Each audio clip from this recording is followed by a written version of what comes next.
There's a reason education sucks, and it's the same reason that it will never, ever, ever be fixed. It's never going to get any better. Don't look for it. Be happy with what you got. Because the owners of this country don't want that. I'm talking about the real owners now. The real owners, the big wealthy business interests that control things and make all the important decisions. Forget the politicians. The politicians are put there to give you the idea that you have freedom of choice. You don't. You have no choice. You have owners. They own you. They own everything. They own all the important land. They own and control the corporations. They've long since bought and paid for the Senate, the Congress, the state houses, the city halls. They got the judges in their back pockets. And they own all the big media companies, so they control just about all of the news and information you get to hear. They got you by the balls. They spend billions of dollars every year lobbying to get what they want. Government by the people, of the people, for the people. But the people are retarded. The best way to get something done, if it holds near and dear to you that you like to be able to, anyway, from Charlotte, another line going from in Florida. Let's be clear. I hear it all the time. Cumulative deficit reduction, pay for the programs. Well, I'm sick and tired of smart guys. Let me start off with two words. Made in America. Made in America. Welcome back to another night of Shtick with Koolfrogg. You know, it's been quite the day. It's been quite the day for sure. I know that there's a lot of people that have actually done shows, done watches on Trump's arraignment for today. I really seriously find it super ridiculous that we're actually moving ourselves to this point of doing such a thing. Why we keep on doing what we're doing is ridiculous. Dictatorship level bullshit pushed across the board, and it needs to actually be done and over with. But will they? Nope, of course they won't. The only other thing that I did throw in the title line was Karine Jean-Pierre's Hatch Act, going against that in itself. I do have multiple other things to actually cover. Trump is the big one. I seriously have like 8 different articles from the day, from how it started out to how it ended. We will actually cover those in majority. America Shirts is supposed to be here. He said that he'd be here on Tuesday and Thursday, and I took him for his word. So if as far as that goes, as soon as he actually gets the chance to pop himself in here, he'll be here. Maybe you want to chant for him or something. I don't know. Maybe. Any way we could actually get him here. Let's say hi to chat real quick. Hi, chat. No.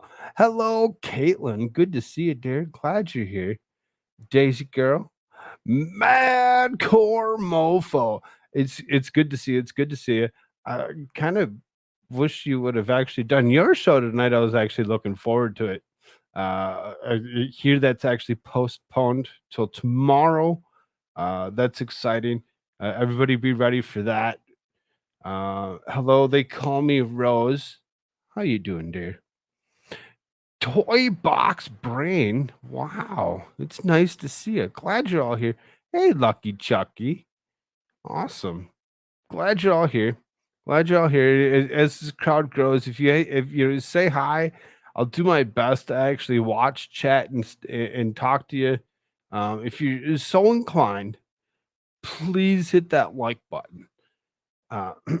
If you don't like what you're watching, hit the like button anyway and leave a comment and let me know what you think I can do better next time.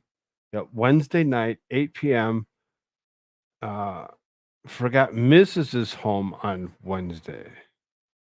So, okay. I got you. Sounds good. So Wednesday nights, 8 p.m. Eastern Standard Time, Madcore Mofo will be actually live. Good. I'm glad to hear it. Hello, Rabbit. Good to see you, dear. Nerds has just came in to say goodnight after an interview and an afternoon at the beach. I'm headed to bed. Good night, nerd. Sleep well. Let's hope that you actually, well, I'll keep you in our thoughts and hope you actually get that job. Hopefully that falls through for you and you can actually do what you want to do as opposed to doing uh, whatever it is that you're currently doing. Hello, Great Liquor, sitting over on that Rumble side. Awesome. Good to see you. Glad you're there. I'm sure hopefully we can actually get a nice group in here and we can see if the numbers won't actually stay. Last night it looked like there was about somewhere around 20 people watching the show for the majority of the night.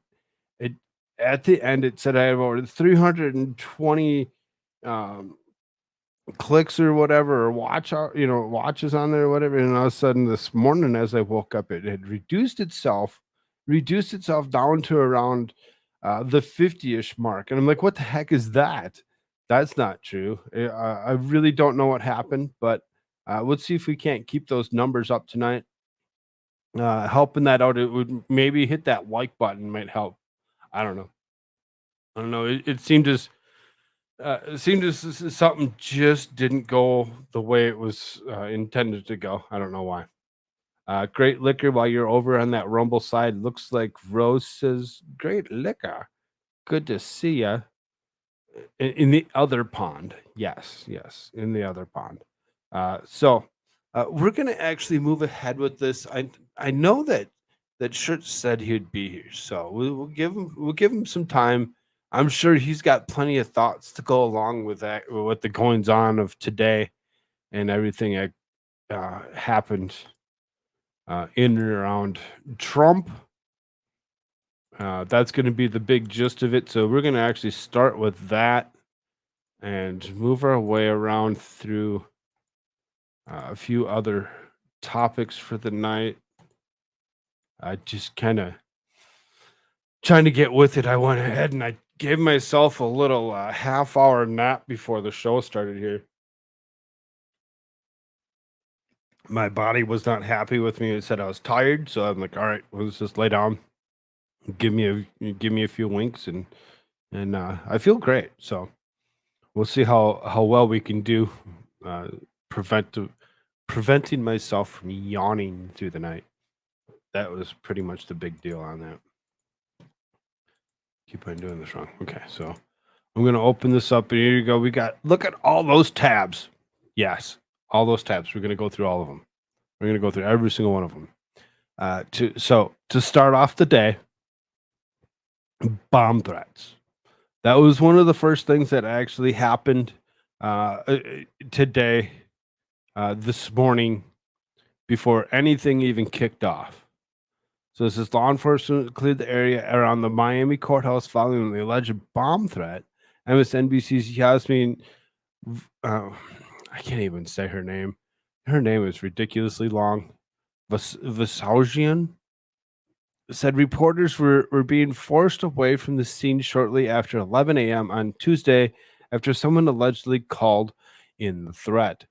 Vasaujian said courthouse was sending bomb-sniffing dogs through the building, and there was little information available about when people will be allowed back inside. Some new information was surfaced suggesting the supposed bomb threat may not have been anything at all. The suspicious device appears to be a television with words on it. A television with words on it. That's what was suspicious. That's the bomb. When it comes down to it, maybe, just maybe, they were using some kind of leftist media narrative or whatever and pushing that across the screen, and those were the disturbing words that made them actually think that there was just a bomb being dropped. I don't know. I couldn't tell. The Florida judge overseeing former President Donald Trump's arraignment on Tuesday will not allow cameras, phones, or electronic devices into the Miami courtroom. They did not allow devices into the courtroom, so nobody was actually able to see or hear exactly what happened. being that it's a federal case, there's a good chance that they wouldn't have allowed it anyway.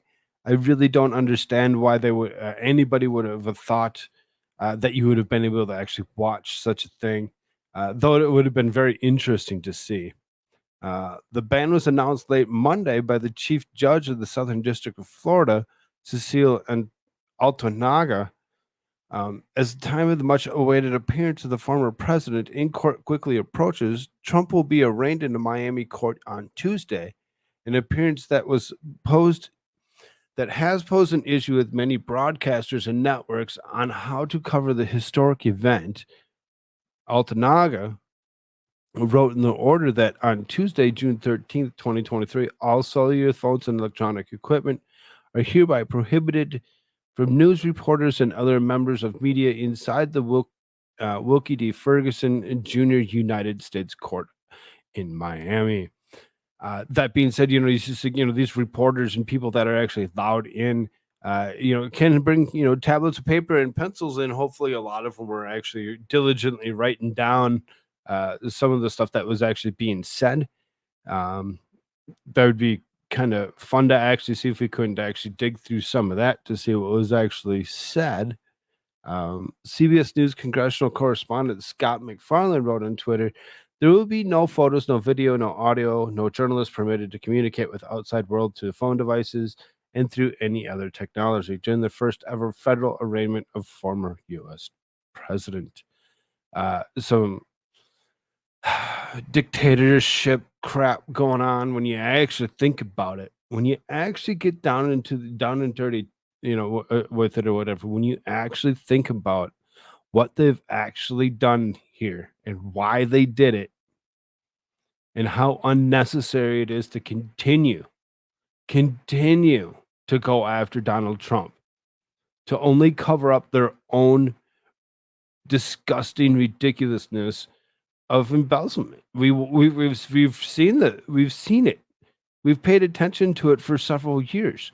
Charisma is a thing, and they want to actually just go ahead and just kind of gloss over the top of that, like that never happened, but then go ahead and supposed bomb, police moving the crowd back as a bomb threat. Yeah, right there, we're moving them back as a bomb threat. I doubt there was a bomb threat. I bet it was just they're like, all right, let's bring the police in. Let's see if we can't move this crowd back just a little bit. Let's create a little bit of space, a little bit of a barrier in between the building and the people, so that way when they do finally get Trump to show up, they have space to do so. It doesn't make any sense. Special counsel Jack Smith was charged Trump with 37 counts related to the handling of classified documents. If he is found guilty at all counts, Trump, who is President Joe Biden's chief rival in next year's presidential election, could face decades in prison. According to the indictment, Trump allegedly showed classified documents to the number of people who did not have proper security clearances on at least 2 separate occasions. The DOJ alleges that both instances took place at Trump's golf club in Bedminster, New Jersey. Details regarding one of the alleged incidents were leaked to CNN. The network reported on June 2nd that federal prosecutors had obtained the audio recording of his summer 2021 meeting in which former President Donald Trump acknowledges he held onto a classified Pentagon document about a potential attack on Iran. Multiple sources told CNN, undercutting his argument that he declassified everything. He's the president. He does have the right to actually do that. He has the right to declassify whatever he wants to declassify. It's not up to anybody else or any other committee or person or anything that you want to actually think has the right to do so. It really doesn't. It really seriously doesn't. Trump announced last Thursday that he had been indicted by the U.S. Department of Justice in charges connected to the handling of classified materials. The charges include willful retention of national defense information, conspiracy to obstruct justice, withholding a document for a record, corruptly concealing the document or record, concealing the document in a federal investigation, a scheme to conceal in false statements and representations. Maximum sentence for the respective charges per the statutes range from 5 to 20 years, although he eventual sentence, should Trump be convicted, would likely be much lower. Each ranging from 5 to 20 years. It added up to like 300 years or something. It was ridiculous what they're actually trying to push against this guy.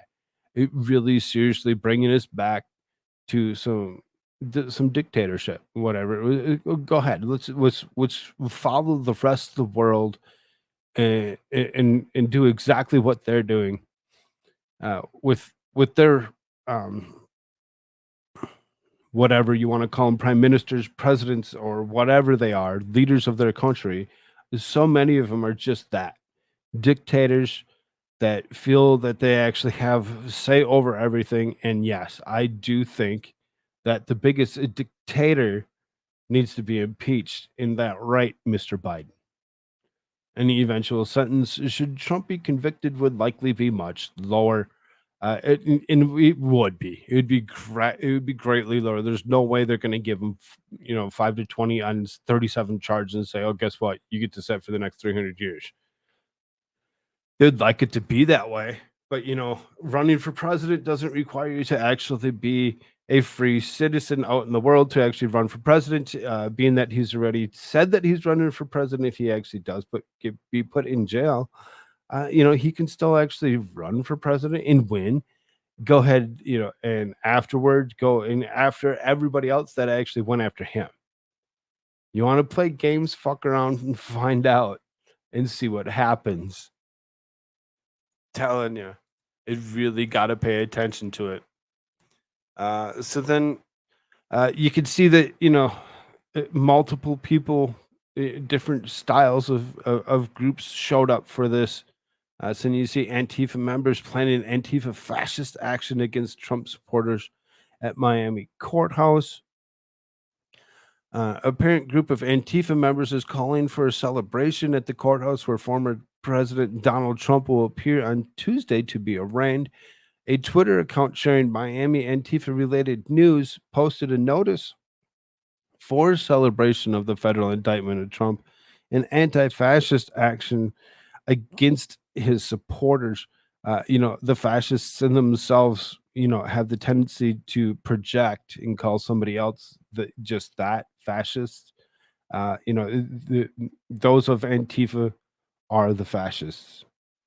The notice posted the location of the courthouse and the date that the time to show up.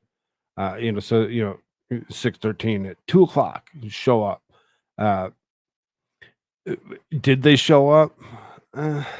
Some did. It didn't look like it was like this big, huge, massive crowd or anything.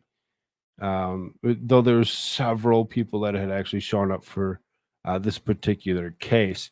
So, Antifa showing up, making plans to show up.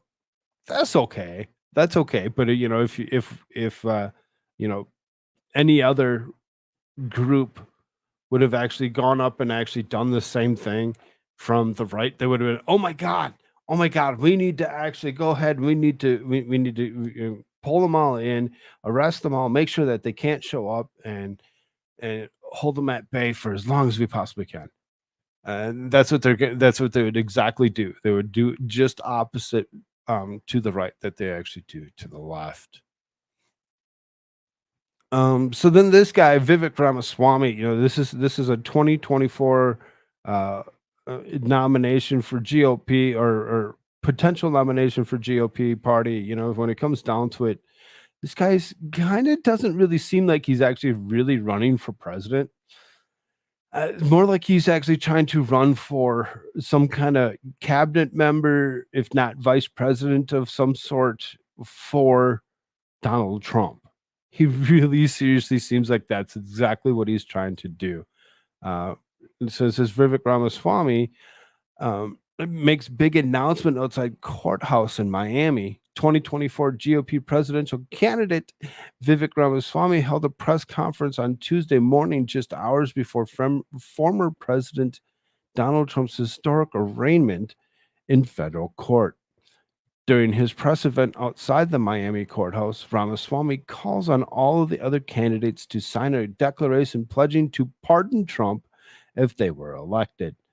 Ramaswamy also vowed to use his campaign funds to sue the Justice Department if they do not comply with his Freedom of Information Act request. Below is partial transcription. So the bottom line is there are two things that matter. One is how we're going to hold the Biden Department of Justice accountable. The first answer is that yesterday I submitted a Freedom of Information Act request, a demand to the Biden Department of Justice, demanding what did Biden tell Jack Smith? What did Biden tell Merrick Garland? What did Merrick Garland tell Special Prosecutor Jack Smith? They are required within 20 business days to give us an answer about any direct or indirect communications. And the first announcement I want to make today is that if they do not comply with the law in the next 20 business days, then we will sue them in federal court at our campaign's expense to get to the bottom of those answers. The news media should be doing this. It is a shame that a competitor to Donald Trump is in this election has to do the job of the political news media. And really, when it comes down to it, it is a shame. It is a shame that it actually takes somebody that's actually campaigning against him for that nomination to actually stand up to the point and actually get up there and say, hey, this is what's going on. This is what I feel is going on, and you need to answer these questions.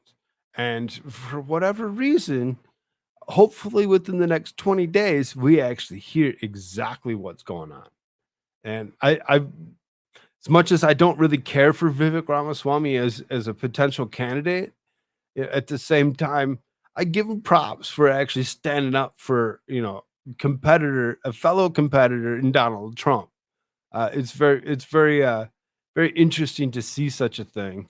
And maybe others might just actually step up and actually, start doing the same and being like, no, this isn't right. This isn't right. All the political games that they've been playing with Donald Trump, when are they going to actually stop? When are these, are they ever going to stop? And it really doesn't sound like it ever will. It is a shame that it takes a leader outside of the media to stand up. That's what we're doing. And now have this Freedom of Information Act request. And if you don't comply within 20 days and don't follow the law, we'll see to it in federal court that they do. That brings me to my second announcement that I will make today. This is an announcement of a letter that my campaign has sent to every other campaign in this race, to Mike Pence, to Nikki Haley, to Larry Elder, to RFK Jr., to Marianne Williamson, to Dolberg, to Perry Johnson, to Chris Christie, to Ron DeSantis. It says Ron DeSantis. To Ron DeSantis, governor of the state where we're today.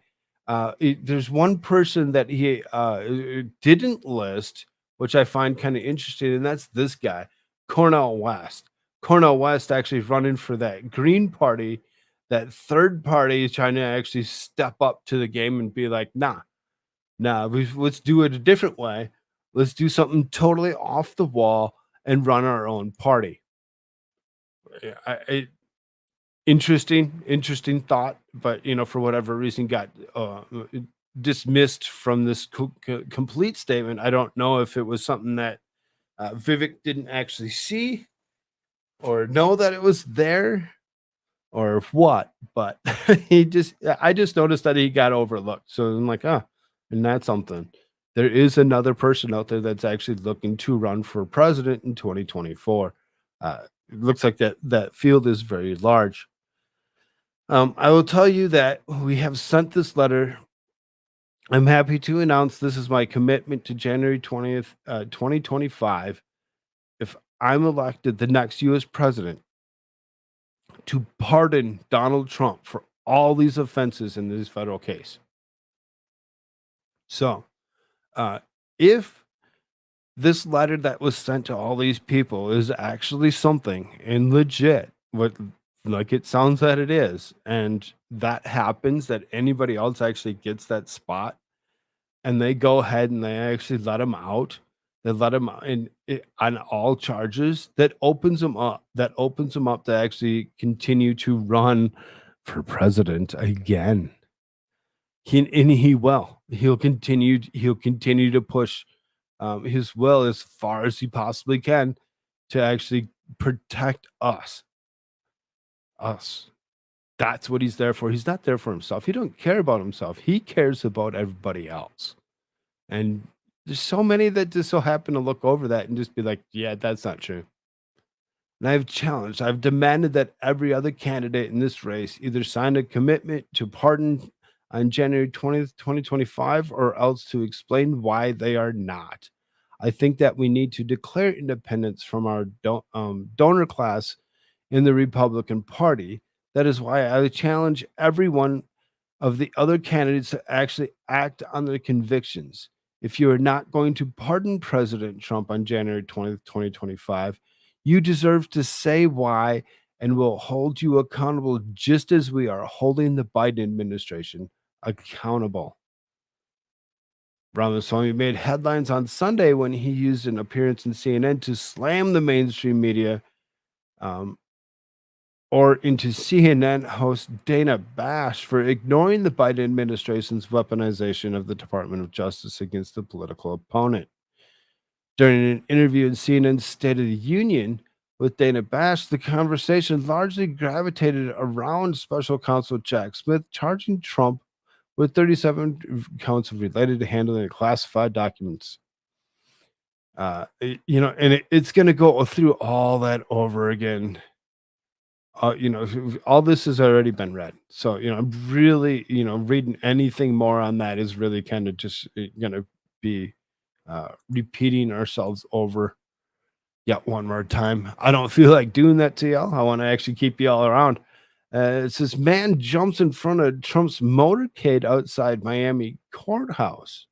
So then, has just after Vivek goes up and does a speech or whatever, this guy decides to actually have something to do with jumping on front of his motorcade. An anti-Trump protester who tackled by police after he ran out in front of the former President Donald Trump's motorcade after he left the court in Miami on Tuesday. Dominic Santana, who is seen wearing a prison costume, was interviewed by the Epoch Times sister media NTD outside the courtroom, said that he would try to exercise what he described as his right to protest by rushing out in front of what he hoped was Trump's vehicle. Santana said he unsuccessfully tried the stunt earlier in the day while Trump was en route to the Wilkie D. Ferguson Jr. U.S. courthouse to his arraignment. So I thought this was the one that they were pointing out as the one that happened earlier, because he attempted to do it earlier, and it looks like he apparently went ahead and said that he was going to attempt to do it again. I jumped, hopefully in front of the vehicle that was traveling, which was the second Tahoe or Suburban or whatever, Santana said in an earlier attempt to rush Trump's motorcade. Santana told NTD that he was prevented from getting close to the motorcade during the failed attempt by law enforcement. I was attacking the first one because I broke the line, and then I had like 20 cops just jump on me. He said, adding he was just exercising my right to protest. I wanted to get some attention, and I did, said Santana, who was carrying a sign that said, lock him up. And of course, he got the attention that he wanted, because look at us. Look at us. We're going to actually talk about his jackass jumping out in front of traffic, thinking that he's going to be okay. What's up, Go Hagen? Good to see you, brother.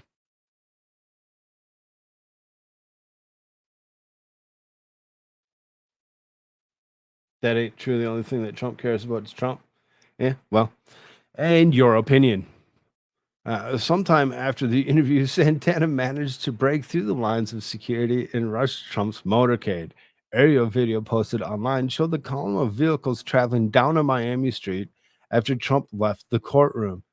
The footage featured a man dressed in a prison costume, later confirmed to be Santana, rushing to the front line of the vehicle, briefly holding up a sign before being manhandled by security and quickly ushered to the side of the road. Commotion followed after agents removed Santana from the road, with a number of other protesters giving chase to Trump's vehicle before it sped away. Santana's stunt was one of the handful of protests in crowds gathered outside of the Miami courtroom where Trump was arraigned on charges pertaining to his handling of classified documents. But, nobody else is being looked at for their mishandling of quote unquote classified documents. They weren't even president. Go figure, Senator Biden. After leaving the courthouse, Trump's motorcade stopped at a Cuban restaurant named Versailles, where he met with supporters. Several of the patrons prayed with him, while others sang happy birthday ahead of the former president's June 14th birthday. Yes, tomorrow is his birthday. Some of you, it's already today, I suppose. Trump told the crowd, "Food for everyone." The former president also lamented that the state of the nation says we have a country that is in decline and we can't let that happen. So then it says Trump pleads not guilty.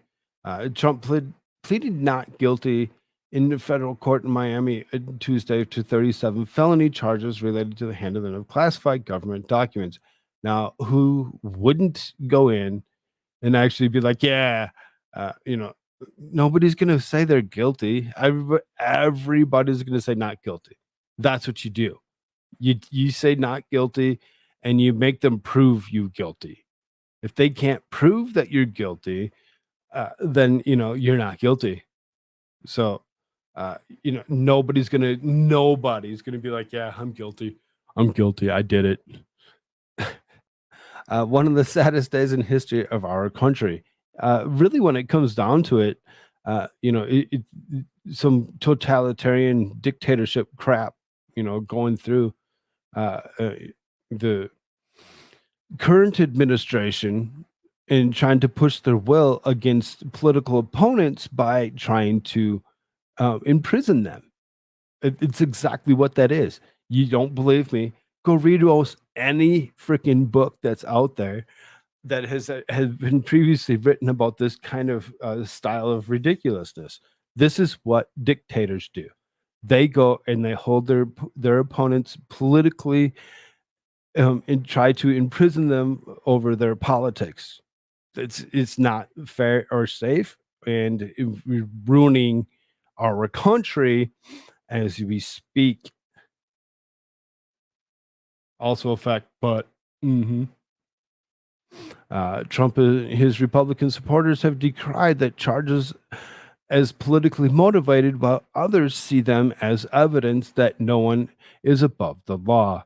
The plea marks the latest step in the years-long legal battle between the Department of Justice and the former president, one that now has serious implications for the 2024 presidential race, in which Trump is the leading Republican candidate.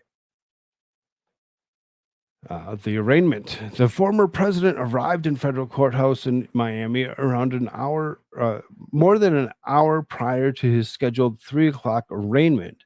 The case is the first time a former president in the United States is formally accused of violating federal law.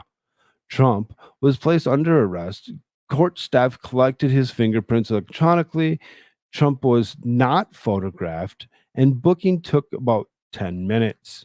A crowd of several hundred, mostly Trump supporters, gathered among the rows of palm trees in the spacious court plaza. A large number of local, state, and federal law enforcement officers were on hand as well. During the arraignment, which lasted about 35 minutes, Trump appeared calm and composed in his trademark blue suit and red tie. Trump appeared before duty magistrate Judge Jonathan Goodman, flanked by attorneys Todd Blanche and former federal prosecutor Christopher Keyes. Interesting enough that it's actually Jonathan Goodman that was actually the magistrate judge as opposed to the young lady that they were actually originally trying to say that it was supposed to be, which would have been his appointed. He would have appointed that particular judge to that seat. Maybe that's why they eventually changed it. It was because they're like, no, we need to actually go a different direction with this before everything gets tossed out, because he's the one that appointed her. The indictment alleges that Trump unlawfully retained 31 government documents, including some classified as top secret. It also alleges that Trump showed classified documents to others twice in 2021, a potential violation of the Federal Espionage Act. The most serious charges carry penalties of up to 20 years in prison. When asked to enter a plea, Blanche spoke on behalf of his client. We most certainly enter a plea of not guilty. Trump has steadfastly maintained his innocence, calling the charges a travesty of justice, election interference, and a witch hunt. The former president was released on his own recognizance in request of prosecution, with most pretrial release conditions waived. It's ridiculous. It's ridiculous for them to actually go to this point and go as far as they have. What's up, Winning Reality? Good to see you, brother. Good to see you.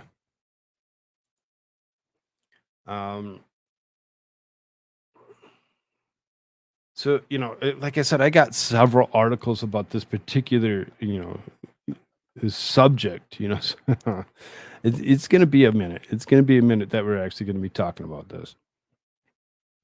Former President Donald Trump will appear in Wilkie D. Ferguson Jr. U.S. Courthouse in Miami, Florida on Tuesday as he surrenders to arraigned to face charges. He mishandled classified documents. It seems like we're just going to keep on repeating it over and over again. There's just a couple things that get said in each one of these articles that's slightly different. Many details remain unclear in the eve of Trump's federal arrest. It was not clear, for example, which lawyer would represent him in court, and even whether he would be handcuffed and made to pose for a mugshot. They're not going to handcuff him.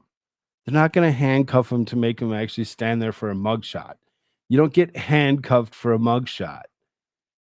That's not how it works. The ridiculousness of how people think things work is just not true.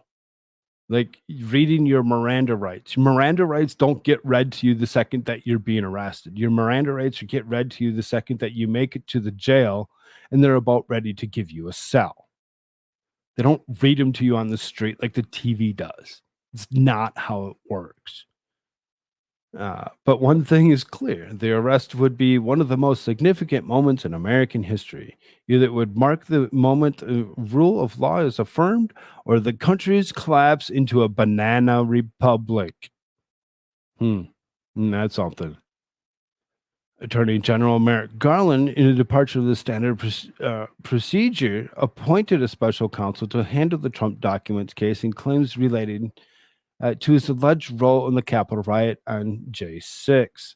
Normally, a special counsel is appointed to investigate an incumbent president because more independence is needed from the Department of Justice that still reports to the White House in an executive chain of command.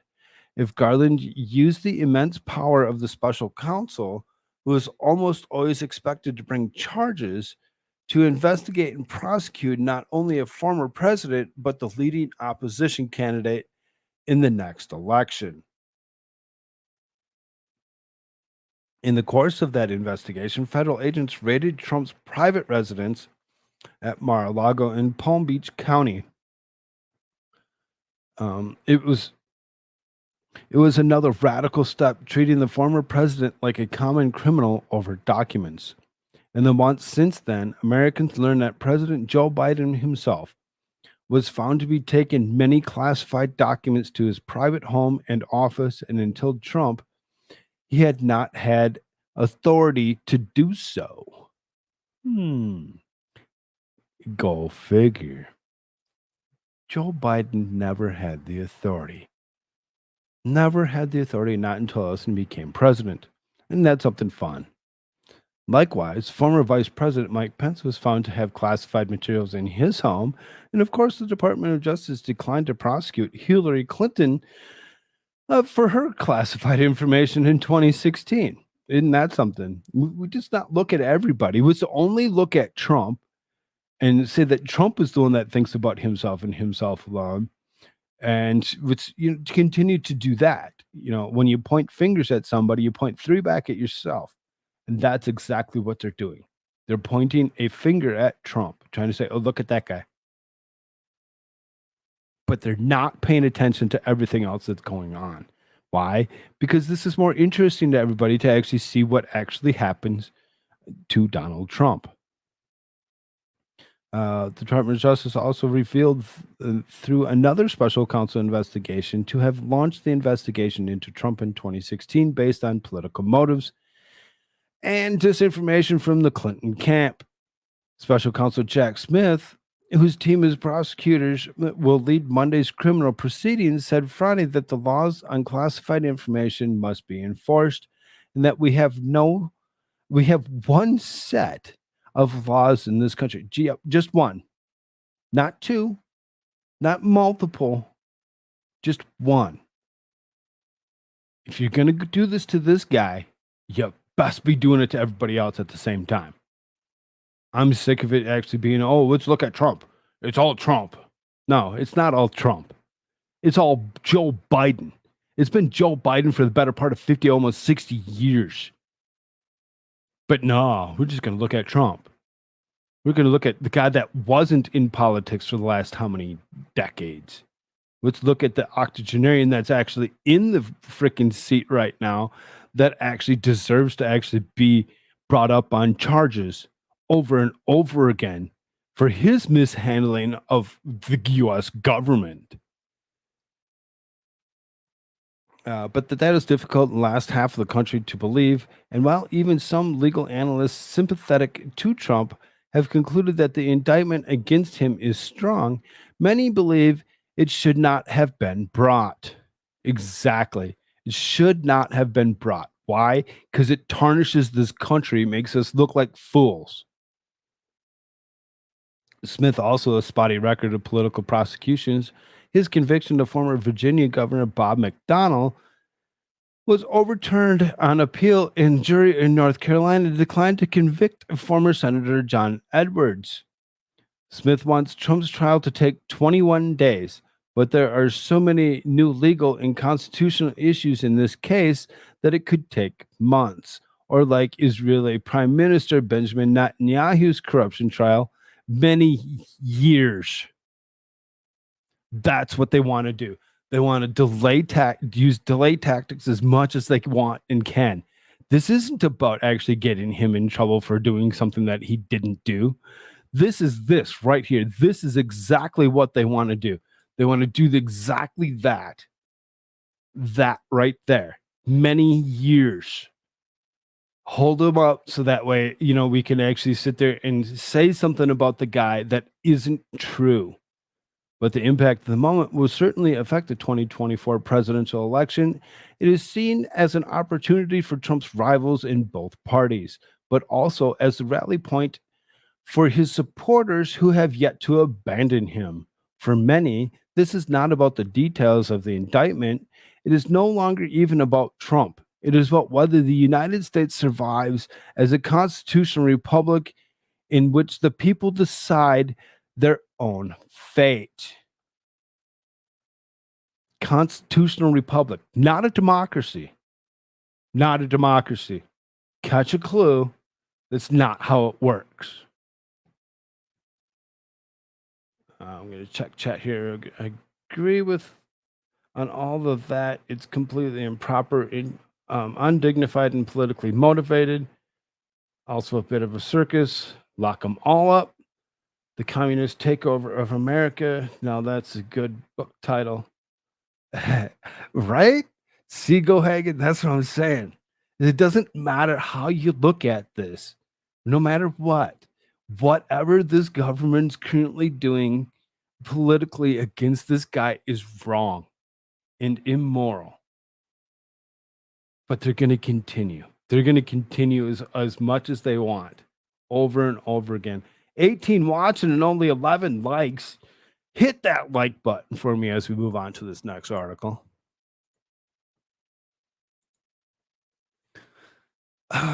President Trump arrives in Miami courthouse for arraignment, surrenders to federal custody. So, and it says there's video.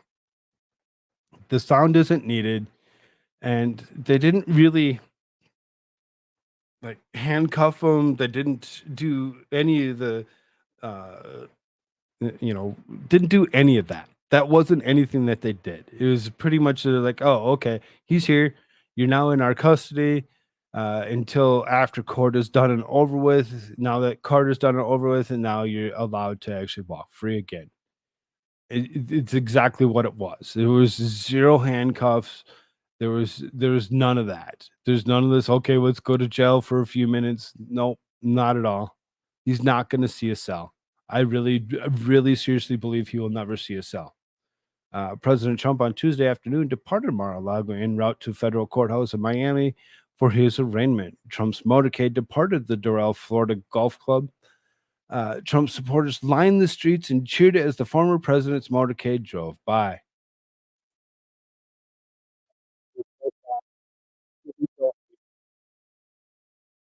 All it is what you hear, or if you could hear, would be Cubans, multiple Cubans screaming through megaphones how they feel this is wrong, as they fled their own country for this same type of bullshit.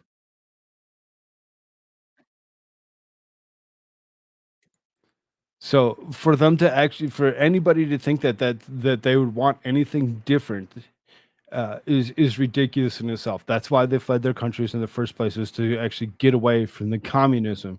But whatever. Let's just assume. Trump arrived in Miami courtroom for his arraignment to cheers from supporters. So this crowd, as they see him actually pull up, they go nuts. It's just the loudest scream, which is the reason I'm not gonna actually air any of the audio. It's so loud. They get so excited that he's actually there, and you can see, the crowds aren't, like, massively huge, but there's people lining the roads up and down like it's a common everyday parade. People are en masse looking at what is actually happening and why it's happening. They're very interested in what's happening.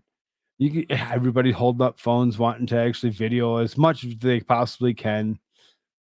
It's even they're videoing the crowd themselves so that they can actually say, "Oh, look at how big the crowd was. Look at how big the crowd was for Trump supporters." The majority of these were supporters. Now, it was said that we read the thing about Antifa, potentially creating a crowd in themselves to show up and actually fight against the crowds or whatever. It didn't really seem like there was any violence or of any sort that actually came out of this. It looked like it was just crowds cheering and swarming around who they actually prefer as president, and that being Donald Trump. He's more popular than Biden. He's more popular than almost anybody at this point in time. He's so popular right now, it's ridiculous. Trump surrendered the federal custody after he was arrived at the Miami courthouse. President Trump will plead not guilty on charges, according to his attorneys. President Trump last week was indicted on 37 counts, and again, over and over again, a bunch of repeat at the very bottom of that. But you've seen a couple videos of what Trump's motorcade actually pulling in, and what the crowds actually kind of look like. I know you didn't get to hear him. It's really something that's not necessary. You want me to scream into the microphone for you? I can. um, Trump's lawyer warns indictment is a turning point in U.S. history. It really is a turning point in U.S. history when you actually think about it. Being the first president to actually be brought up on such a thing. Like I said, if they're going to do this and they're going to actually make it something, let's do it. Let's do it. Let's do it to all of them. Let's do it to every single one of them and see what happens. See what happens to every single previous president that has ever, stepped foot in the White House. Damn well this is not the first time this has happened that somebody, thinks that somebody took something that didn't belong to them, though they were president and had the right to actually go ahead and declassify whatever they wish. A lawyer from former President Donald Trump told reporters that the federal indictment of her client is akin to what happens under dictatorships, as the former commander in chief was arraigned in the Miami court on Tuesday. There are turning points in our we are at a turning point in our nation's history. Lawyers Elena Hava, who is representing Trump in another case, told reporters on Tuesday outside the Miami federal courthouse for where Trump was arraigned, the targeting prosecution of a leading political opponent is the type of thing you see in dictatorships like Cuba and Venezuela. It is commonplace there for rival candidates to be prosecuted, persecuted, and put in jail.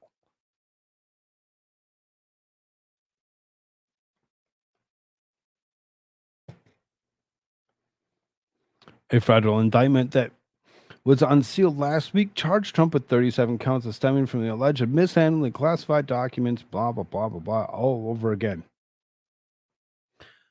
During Tuesday's arraignment, Trump pleaded not guilty. Of course he did. So then you can see his counsel as well as other people.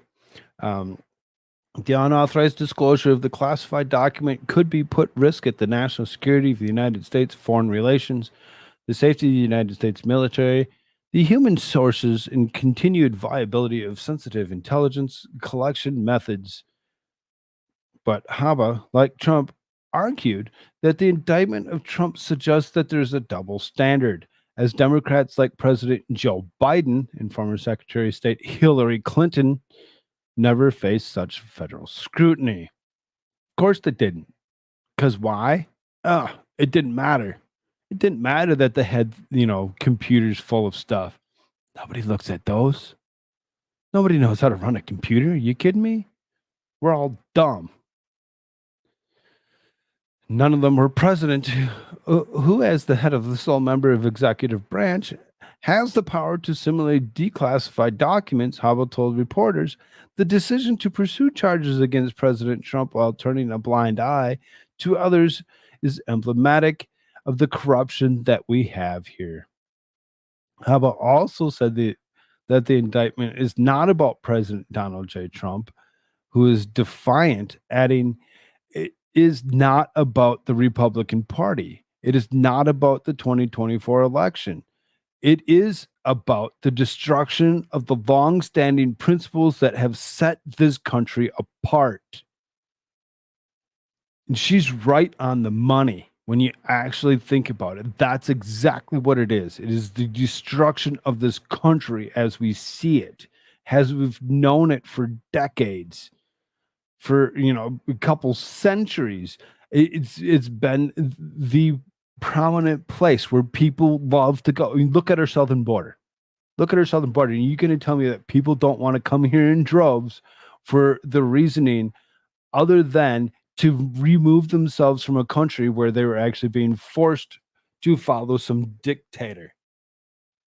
Now they're here in this country and they're like, wait a minute. Now this country has a dictator? A dictator. Impeach the potato. Video footage showed Trump riding to court with his son Eric, who accompanied the motorcade from the former president's Doral resort to the federal courthouse in Miami. The footage also showed Trump walking to a line of SUVs with his son by his side while someone yelled, "Let's go, Trump!" The former president could be seen stopping and waving at supporters as well as chatting with staff members. Eric Trump appeared to clap his father on the back just before he climbed in a vehicle. Trump was digitally fingerprinted and had his birthday and social security number taken as part of the booking process, like everybody does. This isn't something that's like, oh my God, they did it to him. They do it to everybody. The former president will forego a mugshot because enough photos of him already exist in the system. Of course they do. Trump's 2024 Republican presidential rivals were largely refraining from public campaign events, and the political world's attention shifted to the former president's appearance in federal court in Miami.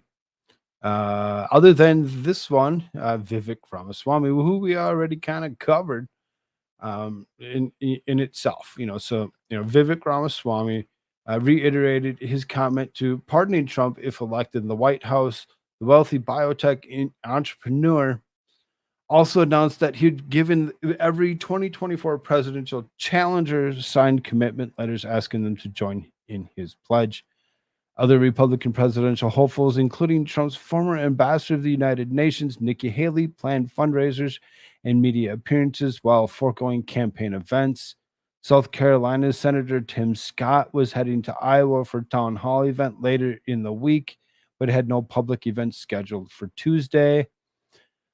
On June 13th, USA Today 2024 poll shows that Trump has 48% support among GOP voters. And this is the USA Today one that actually says that. When we actually look at what other numbers look like, it kind of looked a lot different. Trump was also accused in New York State court of falsifying business records related to payments made to the 2016 campaign. Trump has denied any wrongdoing. Of course, he's denied it. Why would he actually say, yeah, I'm guilty? He's not going to. He's going to deny.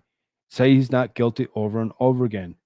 After his court appearance, Trump will return to New Jersey, where he's expected to hold a press conference. He did hold a press event. I do have an article about that in particular as well.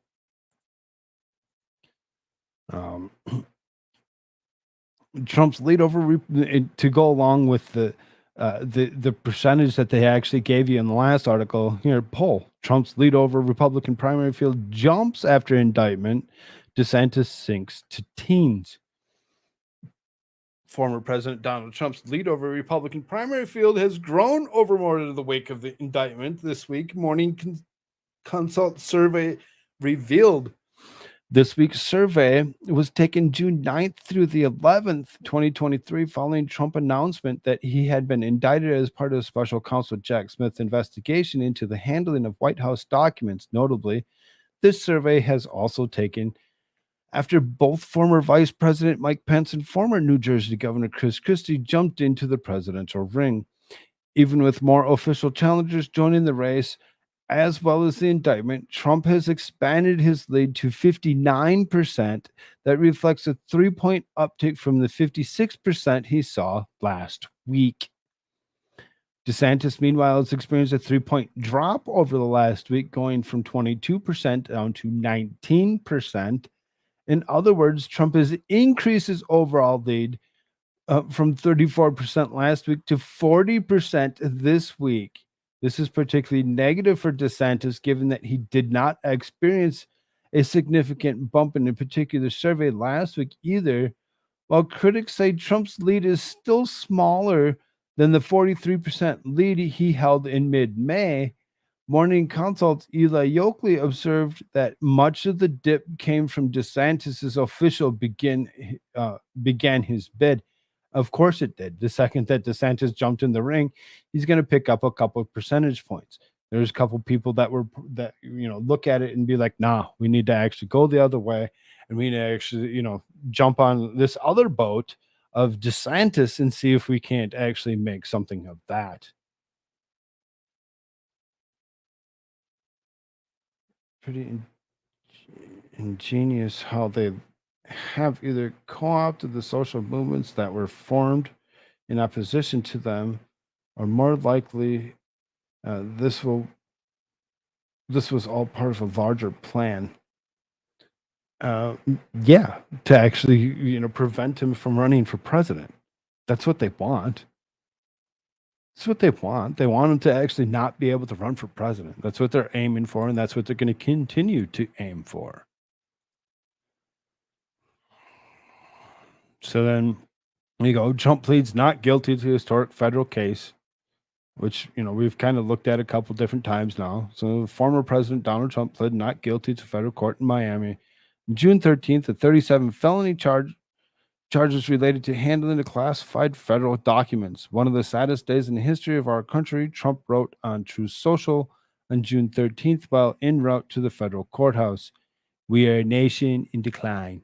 Trump and his Republican supporters have decried that the charges are politically motivated, while others see them as evidence that no one is above the law. The plea marks the latest step of the year's long legal battle between the Department of Justice and the former president, one that now has serious implications for the 2024 presidential race, in which Trump is the leading Republican candidate.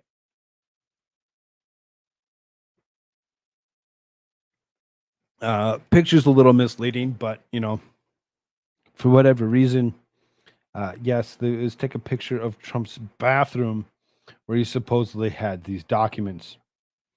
Dumb, come on. The arraignment.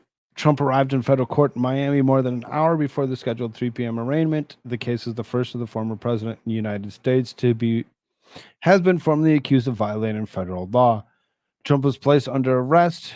Not really. Court staff collected his fingerprints electronically, and the president wasn't photographed. The booking took about 10 minutes. As you can see, it really pretty much starts repeating itself over and over again.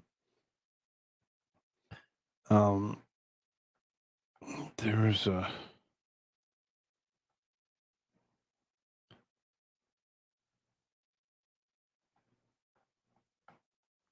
Trump had steadfastly maintained his innocence, calling the charges a travesty of justice, election interference, and a witch hunt.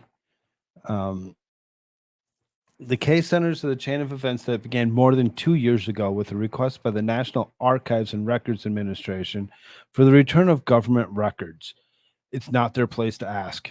It's not their place to ask. It's not up to them to actually do any of that. It eventually led to execution of a search warrant for Mar-a-Lago, the appointment of a special prosecutor, and the June 8th indictment of the former president. On May 6, 2021, NARA requested records from Trump, believing that the number of government documents were missing. In December 2021, a Trump representative told NARA that about a dozen boxes of presidential records had been located at Mar-a-Lago, that staffers were searching for more. In January 2022, Trump's representatives provided 15 boxes of documents to the NARA. In February 2022, NARA said it had found items marked as classified national security information among the Trump documents. In April 2022. The White House counsel's office asked that NARA provide the FBI access to the 15 Mar-a-Lago boxes. The FBI later said that the agents found 67 documents marked confidential, 92 marked secret, and 25 marked top secret. Trump, who hadn't conceded the 2020 presidential race, maintained that he had declassified the materials, which he totally can do. That is his right to do. He was president, not vice president, and not senator, right? Joe Biden. In June 2022, Trump's attorney provided NARA with another 38 documents with classification marking, including 5 documents marked confidential, 16 marked secret, and 17 marked top secret. Trump's representatives attested at the time that following the diligent search, they believed that no other classified materials remained at Mar-a-Lago. In August 2022, FBI agents served a search warrant at Mar-a-Lago in what many describe as a raid of the former president's home. Agents seized 36 items containing about 100 classified records. The DOJ later asserted that classified materials were likely concealed and removed from Mar-a-Lago's storage room to obstruct the investigation. Trump announced his 2024 presidential campaign on November 15, 2022. The DOJ appointed Jack Smith as special counsel to oversee the investigation against Trump 3 days later. Trump announced on social media on June 8th that his lawyers had informed him of the indictment against him. Trump unfazed. Trump returned to the campaign trail 2 days after the announcement of the indictment, addressing supporters in Columbus, Georgia. The former president took the offensive against both the DOJ and President Joe Biden. The ridiculous and baseless indictment by the Biden administration's weaponized Department of Injustice will go down as among the most horrific abuses of power in the history of our country. He told the crowd of about 3,000 people who filed the GOP convention venue, or filled the GOP convention venue to capacity on June 10th. Trump and others alleged that his indictment was timed to divert attention from the emerging alleged bribery scandal centering on Biden, information that House Republicans are prying from the FBI. Biden is trying to jail his leading political opponent, just like they did to Stalinist Russia and Communist China. Several countries that have actually seen this disgustingness of jailing your political rivals. And that's what we're doing. That's what we're doing. That's what we're going to go watch happen. And it's disgusting and so disturbing in itself to actually believe that anybody would actually go to this level. Trump pointed to the fact that Biden also possessed classified documents from the time of the U.S. Senator. Biden didn't have any authority and he had no right to possess those documents, yet nothing happened to Crooked Joe. We overlook Crooked Joe over and over again because why? Because he's part of the gold trinket appointment or whatever, where he actually gets to go along and actually just go ahead and do whatever he wants because it's okay. We're going to look the other way on everything he does. Biden and former Vice President Mike Pence both voluntarily surrendered classified documents they discovered among their papers in federal government last year. Because then all of a sudden they're like, oh, wait a minute. Shit. We better go and look around because we can't be caught with documents ourselves, being that we were just trying to get this guy with the same thing. So we should just hand him over. We should hand him over immediately so that we're not in the wrong. Well, that doesn't make you in the wrong or make you right that you handed him over. You're still wrong because you possess them. Politicians react. Most Republican politicians view this indictment as a political attack against Trump. It's unconscionable for the president to indict leading candidate opposing him. Joe Biden kept classified documents for decades, House Speaker Kevin McCarthy wrote on Twitter. How many people do we need to actually speak up against Joe Biden before we actually start looking at Joe Biden for his ridiculousness? Joe Biden has used the Justice Department tonight to indict his top political opponent, Trump, who's trampled the rule of law to benefit himself. He has led the country into profound danger, Senator Josh Hawley wrote on Twitter. Contenders for 2024 Republican presidential nomination generally took the same tack, denouncing the DOJ rather than Trump, their political opponent. Florida Governor Ron DeSantis decried weaponization of federal law enforcement. Former South Carolina Governor Nikki Haley said the American people are exhausted by prosecutorial overreach. Only former governors Chris Christie of New Jersey and Asa Hutchinson of Arkansas criticized Trump over the indictment. Of course they did. Of course they did, because they only think about themselves. And, Christie, Jesus, he's so gross. Christie said on June 9th, interviewed in Fox News, that Trump's wounds were self-inflicted. Wrong. Over and over again, wrong. But yeah, let's go ahead and point fingers at him anyway. That's weight that Donald Trump will have to carry if he's the nominee into general election in November. And why do we want to take that risk? Hutchinson called for Trump to drop out of the presidential contest. In a statement on June 8th, this reaffirms the need for Donald Trump to respect the office and end his campaign. Democrats viewed the indictment as evidence that the U.S. justice system is working. Of course, the Democrats feel that way. Of course they do. Because they're like, oh, gay. Whatever you've done is actually starting to work, and it's not working. Right, Joe Biden? Rep. Adam Schiff wrote on Twitter, the indictment affirms the rule of law. For 4 years, we acted like he was above the law, but he should be treated like any other lawbreaker. And today, he has been. The chaos of Trump continues. Rep. Greg Landsman of Ohio wrote on Twitter, what's he doing to this country? The extremism and danger he and his allies present has to end. Yeah, okay, Greg Landsman, thank you. Thank you for your uneducated thought. The road ahead, Trump was released on his own recognizance and request of prosecution. Most pretrial release conditions were waived because he doesn't need your flight risk. No, he's going to show up. He needs to show up, and he knows he needs to show up. Goodman imposed an order prohibiting Trump from speaking with any witnesses or victims except through their attorneys. The judge made the exception for witnesses with whom Trump was regular contact, including his co-defendant and employee, Walt Nauta. Don't talk to Walt.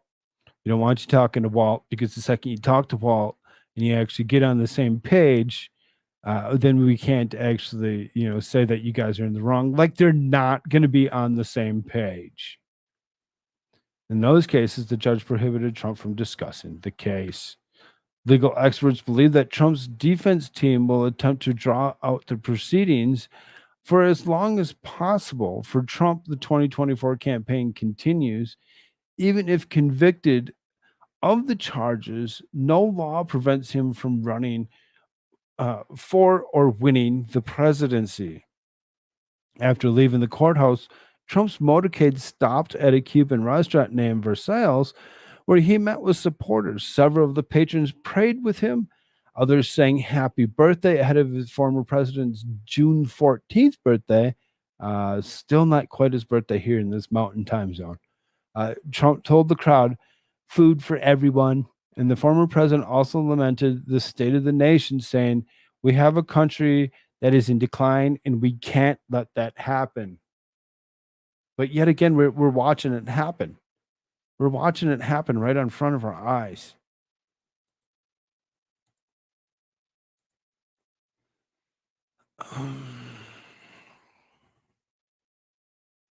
Case against Trump irreparably tainted the government's misconduct, says ex-Trump defense attorney. I told y'all we're going to actually talk about Trump for quite a bit. We've got several things about him. The investigation into former President Donald Trump over alleged mishandling of classified documents has been irreparably tainted by government misconduct, and therefore could see the case thrown out entirely before trial, a former Trump criminal defense attorney claimed. Timothy Perlator, who served as criminal defense attorney for former President Donald Trump until last month, has said that he believes there's a fundamental flaws with the federal case against the current Republican frontrunner, particularly over the grand jury process and breaches of attorney-client privilege, which could result in the entire case being quashed before even heading to trial. Detailing how he would approach the pretrial strategy in an interview with Politico, Parlator said that Trump's attorneys should attack the conduct of the entire investigation and show through death by 1,000 cuts why this entire investigation is irreparably tainted by government misconduct, adding the case therefore should be dismissed, or at a minimum the prosecutors should be disqualified. The defense lawyer said that one of the most important pretrial battles will concern the admissibility and communication notes of Trump's attorney, Evan Cochran, which were allowed to be used in the case by D.C. federal judge Amy Berman Jackson, who allowed prosecutor Jack Smith to pierce attorney-client privilege under the crime fraud exception, which allows the seal of secrecy between a lawyer and a client if it is determined that their communications were made with the aim of gaining advice on how to commit a crime. Parlator argued that the decision to unseal the notes, which according to New York Times gave prosecutors a roadmap to building their case, was made prior to the Trump legal team having full access to the evidence put forward against him, and therefore the motion will likely have to be re-argued before the court.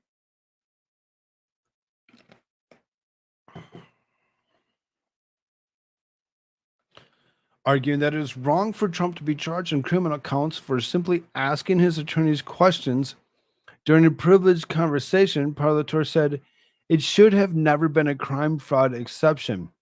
And once it was, it should never have been the evidence for a charge. It's insane. The former Trump defense attorney went on to say that he followed by a series of wrongdoing by prosecutors during the grand jury process, during which he claimed prosecutors frequently asked about privileged attorney-client communications while telling the jury that for Trump's team to invoke privilege was a sign of guilt.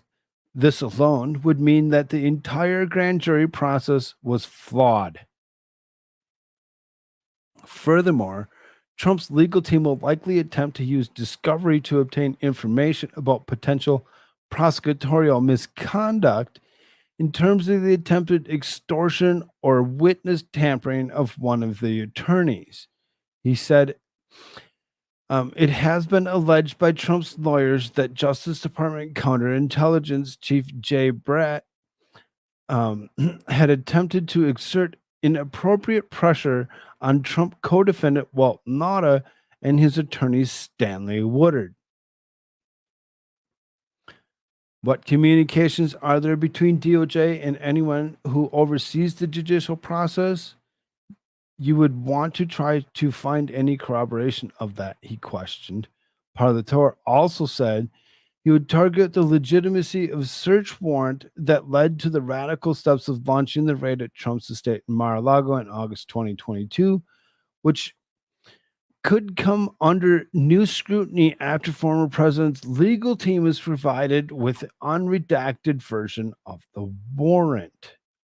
An unredacted version. Yes, please. Let us all see the unredacted version of the warrant. Let's all see unredacted versions of everything. Redacting anything from the public and saying, oh, well, this isn't for your eyes is kind of disturbing in itself to actually think that's okay. This guy, Parlator, actually really seriously has some good points and why they're actually attempting to exert, this right here, attempting to exert inappropriate pressure on Trump co-defendant Walt Nauta.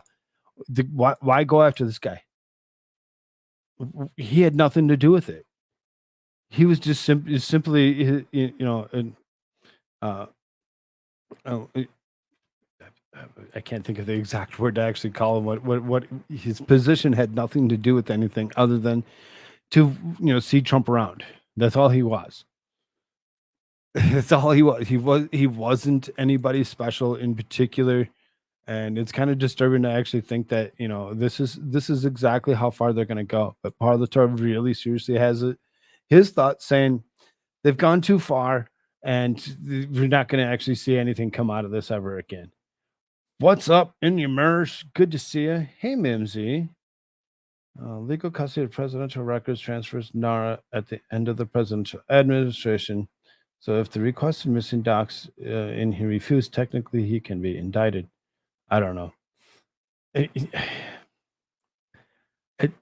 Not really, because if he decides that he wants to actually go ahead and make them unclassified, that's simply just by simply or declassified would simply be to just do that. Chrissy's busy thinking about his next cheeseburger, his next pizza, his next whatever he needs to consume to continue growing larger sideways than he is tall. Indian Mariners, what's up, Frog? Got kept in late and wanted to say hey before bed. We'll listen to the replay tomorrow. Taint. He said taint twice. All right. Glad that's what you picked up out of that. Thank you for joining us, Inya. And I'm glad that you'll actually be on that rewatch crew if that's the case. Here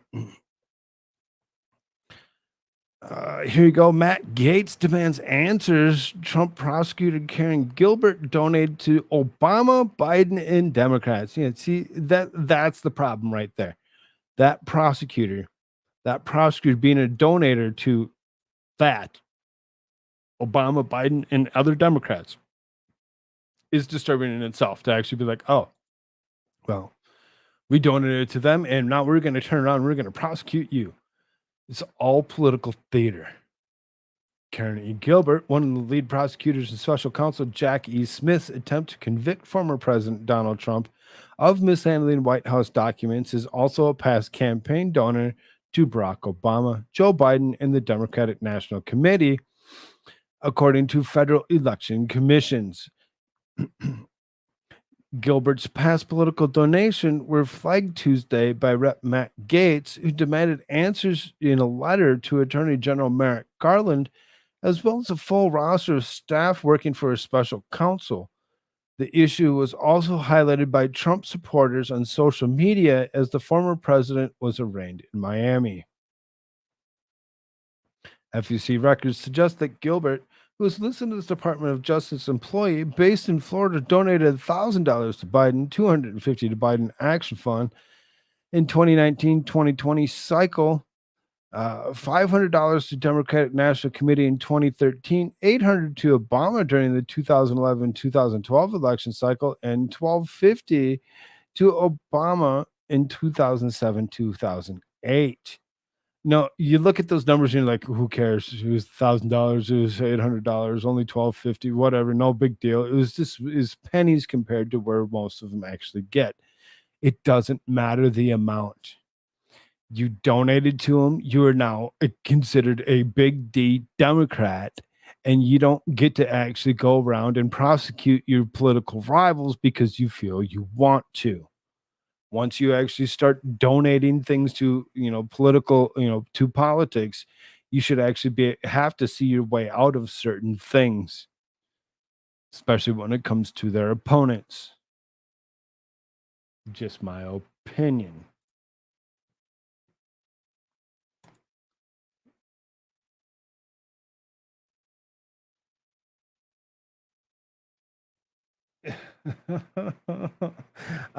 YouTube did yeet that. That's so funny.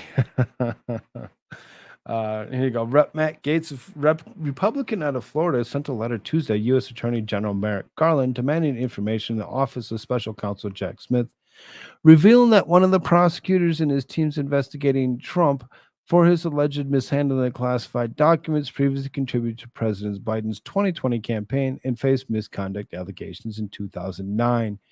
Gaetz is demanding the names of all the people working in the case in Smith's office be made public.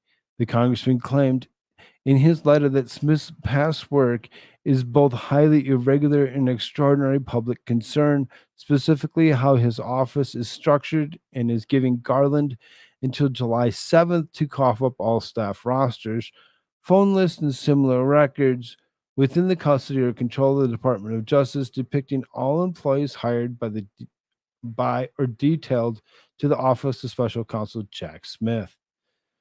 Smith's predecessor, Special Counsel Robert Mueller, Mueller report, who investigated the then President Trump for Russian collusion, faced criticism for hiring several Hillary Clinton donors, including the former attorney for Clinton Foundation, a family charity that was at the center of the corruption allegations by Clinton's critics. Gilbert is controversial in other reasons. As Breitbart News' Christina Wong reported, she was once reprimanded by a federal judge for secretly recording a defense lawyer and his investigator. Smith's team appeared in federal court Tuesday in Miami, as did former President Trump, when surrendered to authorities for his arraignment, the first of any president or former president of the United States. I don't care who you are, what kind of money you actually give, what kind of money that you don't give. And when you start donating, you need to actually look away. You need to look away when it comes to actually trying to prosecute political rivals. You should not have the right to do that whatsoever. And that's what I pretty much get out of this is this exactly what they did, exactly what they're going to continue to do. And they're going to continue to try wielding their shit. In depth, Trump's indictment rests on untested legal theory. Experts say the Espionage Act has never been used to prosecute in this sort of setting, says former federal prosecutor. The indictment of former President Donald Trump for holding military documents and obstructing the government for taking them is built into the novel legal theory that multiple weaknesses, according to several lawyers and their experts. The case has been portrayed in media as being about Trump's retaining classified documents from his presidency.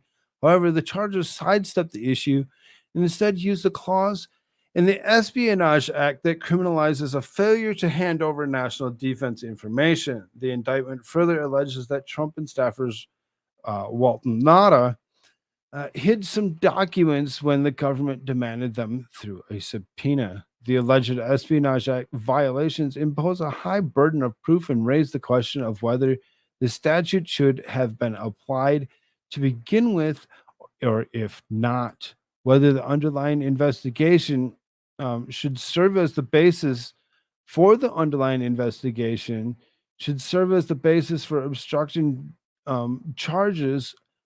Some lawyers told the Epoch Times. The key legal issue here is the interplay between the Presidential Records Act and the Espionage Act. And I think this right here is the big issue here, is the interplay between the Presidential Records Act and the Espionage Act. For you to actually try using one against the other and vice versa, it's where you end up having some issues. I really don't think that a lot of people actually understand the Presidential Records Act of 1978 that stipulates after president leaves office, the National Records Administration takes custody of all official records. It doesn't, though. It's just the ones that are turned over. That's the thing. There's a rule behind that and some kind of regulation, but it's not just that everything gets left to NARA to, you're like, all right, we just leave everything here. It's all yours. No, if he doesn't want to, he doesn't have to. And that doesn't actually go against anything else other than what they actually try to believe it does. But, and that's why I say, if you're going to do this, all right, let's do it. Let's bring up every other person as well. Let's go all the way back. Let's look at every single president that's still alive. Jimmy Carter's still alive. Let's do it. Clinton's, you got Bush's, you got Obama. I don't care. Let's do it. Let's do it. Let's bring them all up on charges. We're going to bring somebody up on charges. I say, let's go. Let's do it. Let's drain the crap and do it. Because that's exactly what's happening. Is we're actually it's just over and over again. I'm going to actually not read the rest of this article. So anything else that really comes out of here has pretty much been a repeat over and over again. I do want to actually hit on this guy, though. Chuck Grassley raises double standard in DOJ's handling of Trump Biden alleged audio recordings. It looks as though Chuck Grassley has actually looked into a few things and knows a few things about a few things. And he's actually willing to actually step up to the plate and actually just be like, no, wait a minute. Senator Chuck Grassley questioned the Justice Department's apparent double standard regarding the indictment of former President Donald Trump with the use of audio recording as evidence in the department's perceived lack of inaction in the investigation. Reported audio recordings detailing the alleged bribery scheme involving President Joe Biden. And that's the one thing that everybody seems to actually be overlooking, is that the bribery scheme. The bribery scheme, the $5 million that was actually funneled through Burisma. We're just going to overlook that? Are we going to continue to overlook that and just make it absolutely nothing burger out of it? And any vice president too, or senator, or anybody else that has anything to do with it. If that's what we're going to do, let's go. Hello, Denise Malloy. Good to see you. And that's what I'm saying. All of them, every single one of them. Let's do it. If that's what we want to do, let's find everybody's records that they've actually taken from anywhere and go after them for them. If we're going to go after people, we go after all. Speaking of the Senate floor, Grassley revealed Monday that 2 audio recordings allegedly exist about an alleged pay-for-play scheme involving Biden and foreign national for $5 million. U.S. Prosecutor David Weiss, who is investigating Hunter Biden, received the alleged evidence and reported audio recordings raising questions about what, if anything, is Weiss doing to investigate. Nice pictures. Meanwhile, the Trump indictment recounts the recorded conversation that Trump had with a writer who was interviewing him, in which the former president allegedly produced a secret Department of Defense document to refute claims by a general that Trump had wanted to take another country, or to attack. Trump wanted to attack another country? I'm not so sure about that. Not so sure about that. The guy that actually picked up several nominations for Nobel Peace Prizes for his peace in the Middle East. But we just kind of, let's just brush over that. Let's make up some shit, because it's easier to make up shit and lie about it and see if we can't actually look at Trump over and over again, as opposed to looking at Joe Biden. Grassley drew contrast between Special Counsel Jack Smith's use of audio recordings in evidence against Trump and the DOJ's perceived lack of interest in the alleged audio recordings of Biden. Special Counsel Jack Smith is accused of recording against former President Trump, Grassley said. Well, what is U.S. Attorney Weiss doing with respect to the alleged Joe and Hunter Biden recordings that are apparently relevant to the high-stakes bribery scheme, he questioned. Grassley said an FBI informant document possesses redacted references to a foreign national possessing 15 audio recordings of phone calls between himself and Hunter Biden, and 2 audio recordings of phone calls between himself and then Vice President Joe Biden. The 1023 produced by the House Committee's redacted reference that the foreign national who allegedly bribed Joe and Hunter Biden allegedly has audio recordings of the conversation, with 17 such recordings. According to the 1023, the foreign national possesses 15 audio recordings and of phone calls between him and Hunter Biden. According to 1023, the foreign national possesses 2 audio recordings of phone calls between him and Vice President Joe Biden. These recordings were allegedly kept as a sort of insurance policy for the foreign national in case that he got into a tight spot. The 1023 also indicates that Vice President Joe Biden may have been involved in Burisma employing Hunter Biden, like he didn't already. Anyway, come on. It's the only way that Hunter crackhead Biden's going to get the job, based on the facts known as Congress and the public. It is clear that the Justice Department and the FBI haven't nearly had the same laser focus on the Biden family. Grassley's bombshell statement came just one day before Trump will appear in federal court in Miami for an unprecedented court appearance, as it is the first time a former president will face federal charges in U.S. history. So Grassley's going to actually, take that stance that, hey, if we're going to do it, he's in the same mindset where I am right now. He's like, if we're going to do this, we go after all. We go after any and all over and over again. That's what we need to do, or stop, or just stop where we're at and just let it go on. There once were two very powerful wolves who would leave their den. They put on suits, one of the suit of a donkey and the other suit of an elephant. They'd perform magnificent acts in opposition of each other while out in the public, but at the end of the day, the wolves took off their suits and retired to their den. Lovely story, Cohagen. That's awesome. Thank you. Just like the pictures in the papers and the boxes in the bathroom. Come on, have you seen Trump's homes? Nothing is out of place. Exactly. That's why I said nice picture that they created. There's no way that was a thing. It's like they went around in through the house and through Mar-a-Lago, and if there was anything, they drug these boxes in with them, stuck them in the bathroom, and took a picture and said, "Look, they're here, there they are." And not drag it on. It shouldn't take years. But yet again, that's what they're actually, if you actually had been around, I don't know how long you've been here, Denise.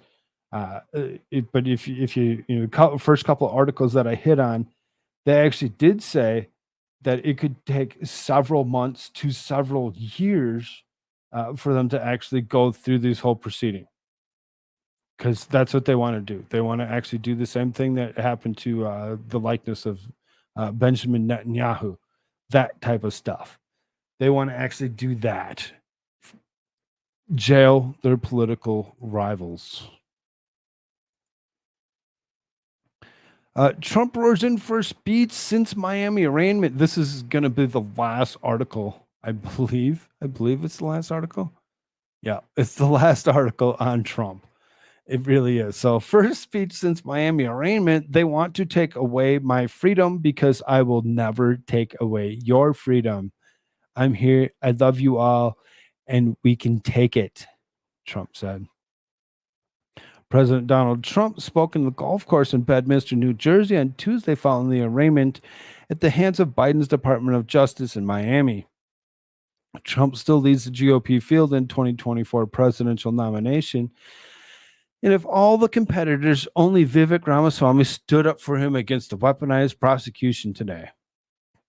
That's why I said it seems as though Vivek is the one that's actually, it seems like he's actually trying to run for like vice president or cabinet member to Trump's, it is really where it seems like he's going.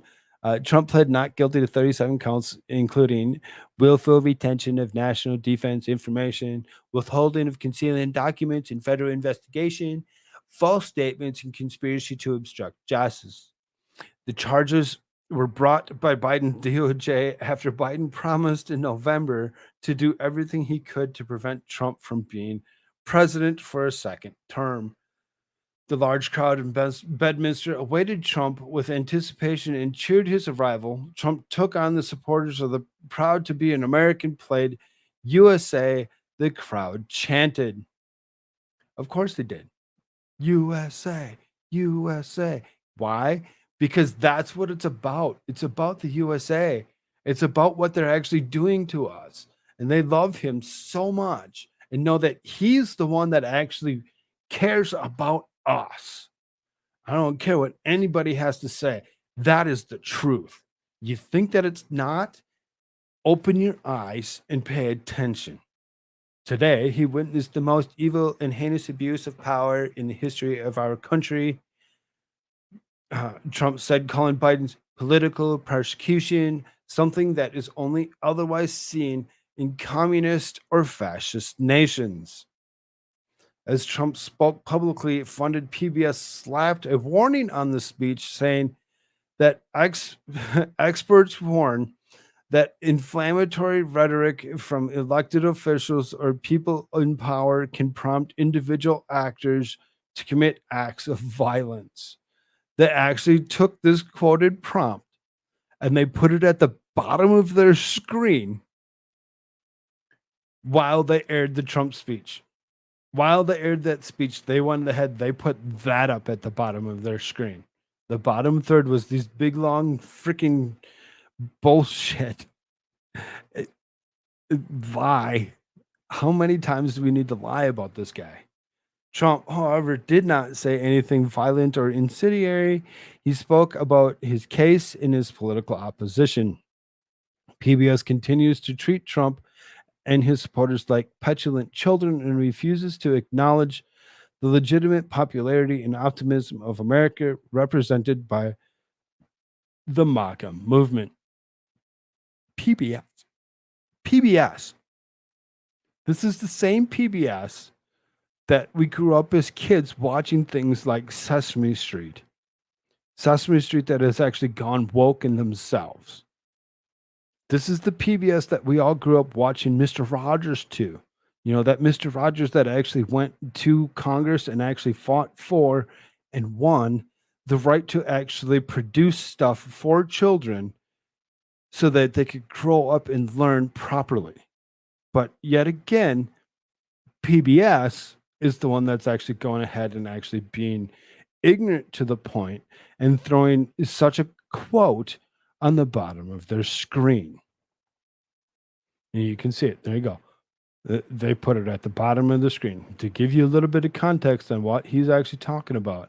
And they didn't listen to what was actually being said. Trump said that Biden, the DOJ, was trying to destroy American democracy, but that we will win bigger and better, charging a former president of the United States under the Espionage Act of 1917. He said was not meant for this. The Biden administration is seeking to jail Trump for 400 years for keeping his own documents. Trump said that the Presidential Records Act shows that he had every right to have these documents. The indictment didn't mention that at all. Bill Clinton, Trump recalled, kept some 79 audio tapes of his sock drawer. These recordings contained sensitive facts, details around the foreign conflicts, conversations with foreign leaders. When Clinton was sued over the retention of these tapes, Clinton won the case. The decision to segregate personal materials from the presidential records is made by the president during this presidency in the president's sole discretion, Trump said, referencing the case. He also noted that the National Archives does not have authority over what is and is not presidential. Whatever documents the president decides to take is his absolute right. This is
that sucks.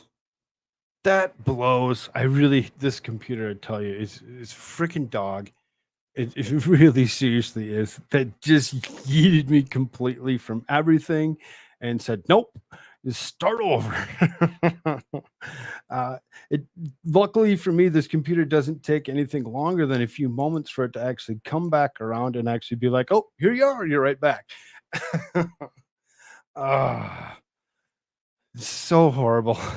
Trump called out Biden and his family for their shady business dealings in China, as revealed by Hunter Biden's laptop from hell, and noted that Biden's boxes were not even in secure locations, but strewn all over the place. These boxes were in various offices, also found in his garage. Uh, Nothing's happening to Crooked Joe. Have you heard anything about the search for his documents? Trump asked. No, no, you don't. You don't hear zero. You hear zero things about it. You're never going to hear a damn thing about it. Why? Because the Democratic left doesn't give a fuck, and they're going to actually go ahead and just be like, "Oh, well, we're going to do what we want, and we're going to actually, be the ones to actually point the fingers." No, only me. Hillary Clinton too kept classified materials in the form of emails, which came up with was similarly dismissed during her run for president against Trump in 2016. Clinton deleted the emails and tried to destroy hard drives with a hammer rather than turn over the information. Neither Hillary Clinton nor Biden had legal authority to declassify anything from their positions. The crowd broke into a round of happy birthday and joked that he spent his birthday with his grandchildren after being charged with a crime that could bring a sentence of 400 years. Which they did. They did actually break out in sung happy birthday.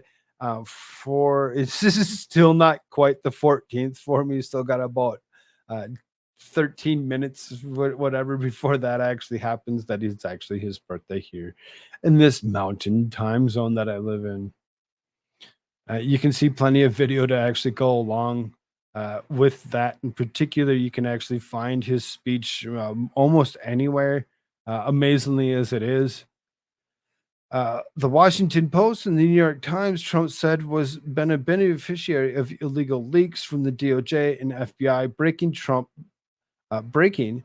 Trump said his attorney-client privilege. Trump called out his prosecutor as a deranged lunatic and a thug, because that's what he is. He's behind the scenes guy, but his record is absolutely atrocious. He's done political hit jobs. I'm here and I love you all, and we can't and we can take it, Trump said. Even so, Trump noted that the impact on his family has been a bit intense. When you actually think about it, when that's going to hit the family hard. It has to hit the family, drastically hard when it comes down to actually realizing that your husband, your dad, your grandpa, your whatever is looking at politically being imprisoned for potentially 400 years. Kind of gross and disturbing in itself. As to Biden's handling of Koof, he called it a psychological warfare on the American people. It's all been a battle of disinformation, one thing after another, and all to protect the radical left misfits.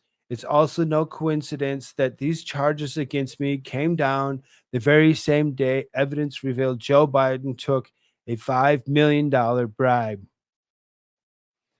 He also praised the people of Miami for their love and support, and said that his support, who hail from Cuba and Venezuela, really know what's at stake. As he tracked through what is happening in this case in the weaponization of DOJ against him, he slammed Biden's energy policy, immigration policy, and massive crime problems in America's biggest cities, as well as the double standard of justice being applied. When you arrest your leading political opponent, we no longer have a democracy. Trump shifted to speaking of what his plans would be for the U.S. Were he to earn a second term. Among the promises that he would name a special prosecutor to investigate Biden and his family. I will totally obliterate the deep state. I know who they are. I know exactly who they are. They want to take away my freedom because I will never take away your freedom. They want to silence me because I will never let them silence you.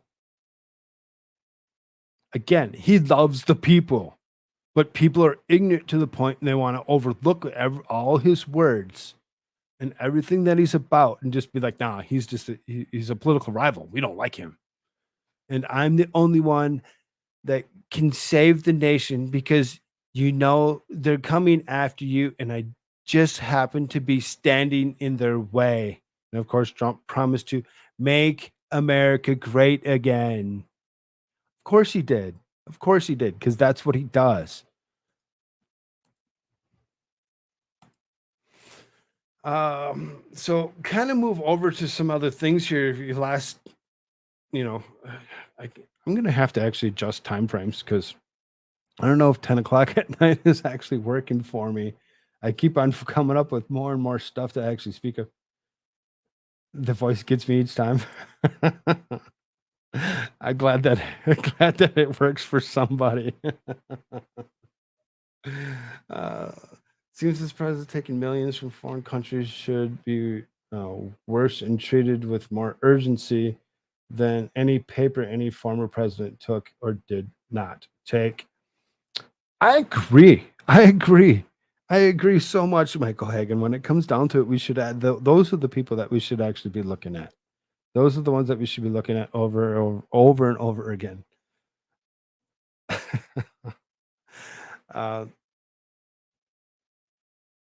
So then, to kind of, like I said, let's move on. We've heard a lot about Trump.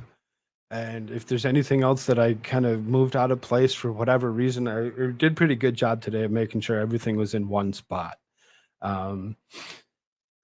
Hopefully we don't talk about Trump anymore. So it says 80% of Democrats want Biden to debate Kennedy, poll shows. He won't. He doesn't want to. He doesn't want to. And it's actually been shown that he doesn't want to actually do the debates. He just wants to actually be appointed to the position so that way his gibberish gaffness won't be actually used against him. The vast majority of Democrat voters want President Joe Biden to publicly debate and lead 2024 primary challenger Robert F. Kennedy Jr., a new poll has revealed. As Slate News previously reported, the Democratic National Committee announced last month that it will not hold any Democratic primary debates. The move has outraged Biden's challengers and Democratic voters. According to the new USA Today's Suffolk University poll, a whopping 80% of Democratic primary voters say they want to see Biden debate Kennedy. The number even includes 72% of those who say they plan on supporting President Biden. The poll consisted of 293 registered voters who said that they will vote in Democratic primaries and caucuses. However, almost immediately after Biden announced in April 2023 that he would seek re-election, the word that Democrats would not sponsor any debates spread like wildfire. The DNC said it would support Biden's re-election, but claimed that Biden faces no serious opposition, the Washington Post reported. As you know, no incumbent Republican or Democrat have done debates. Really? 0 incumbents have actually done a debate? Seems a little bit off. Seems a little weird to actually believe that is actually true. Weeks earlier, actor James Van Der Beek went viral on social media. We actually covered that in particular because it was interesting in itself to actually see Hollywood actually starting to step up and say, wait a minute here. We don't have a democracy if you actually don't have debate. And there it is. There's his quote. He accused officials of being backroom operators and not agreeing to host any debates. There's no debate. There's no democracy, Van Der Beek said in a video posted to TikTok. No primary, no legitimate president.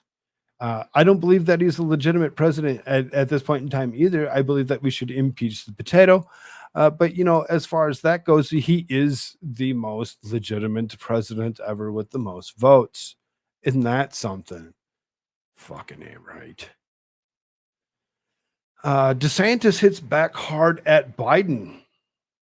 The following content is sponsored by Paradigm Press. On May 12th, Florida Governor Ron DeSantis signed a law designed to fight back against Joe Biden in his recent attack on American freedoms.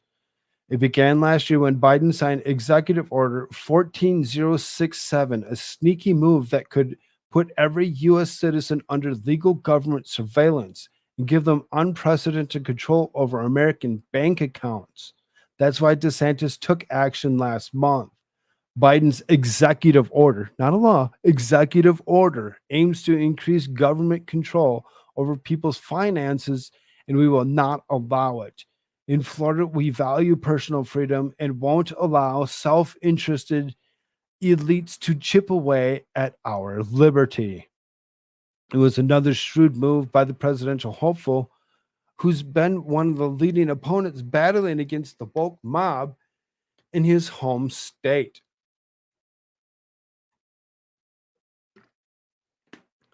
And it's an important show of force against the federal government's increasingly aggressive attempts to invade our daily lives.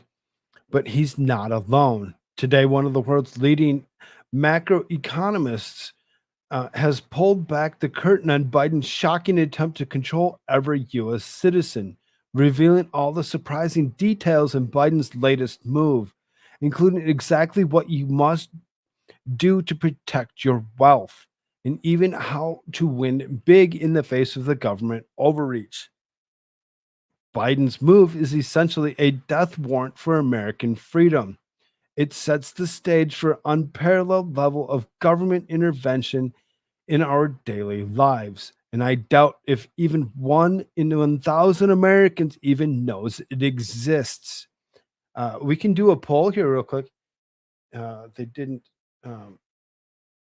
backbag frog yet. Right. Let's do this. Let's do a quick poll. We'll raise a poll that actually says who knows, or let's see. Do you know about what was the act again? Executive Order EO 14067. Yes or no? Ask your community. So there you go. Go ahead, hit that up. Take a quick glance and interact with the poll. You know, do you know anything about EO 14067? How many people do you think you really seriously know what this is, or has even heard of this before? What is up, Shizzy Wisna? Good morning to you, good sir. Good to see you. Good to see you. Biden's executive order aims to increase government control over people's finances, and we will not allow it. In Florida, we value personal freedoms and won't allow self-interested elites to chip away at our liberty. It is another shrewd move the presidential hopeful, who's been one of the leading opponents battling against the woke mob in his home state. And it's important to show the force against the federal government's increasingly aggressive attempts to invade our daily lives. But he's not alone. Today, one of the world's leading macroeconomists who pulled back the curtain on Biden's shocking attempt to control every U.S. citizen, revealing all the surprising details of Biden's latest move, including exactly what you must do to protect wealth, how big in the face of the government overreach. Biden's move is essentially a death warrant to American freedom. It sets the stage of unparalleled level of government intervention in their daily lives, and I doubt if 1 in 1,000 Americans know it exists. It's not the America we grew up in other words, and he is prepared to fight back. As former advisor to CIA and Pentagon, I've discovered the truth, and I believe every American deserves to know about it as well. That's why the world's renowned financial analyst has officially released the most critical, important presentation in the entire 40-plus year career, and it's 100% free to watch. So you and every other American citizen can learn how to protect and grow your wealth, no matter what Biden decides to do next. So this particular act, when you or this executive order, when you actually look into what 14067 is, it's pretty much digital currency. It's doing away with all cash, money, coin, and actually just turn it into digital currency and digital currency alone, where they would have the abilities to go ahead and shut off your money whenever they wanted. Does that sound fun? You earned it, it's yours, but if we don't like your political motivations, guess what? We can go and we can shut off your money and tell you have no access to it, disallowing you to buy anything at all. You don't get to eat, you don't get to do anything until you change and you actually do as we want you to. I just keep going. Turkey is apparently a good tourist spot. Uncle went on a 1 week of inclusive for $500 US.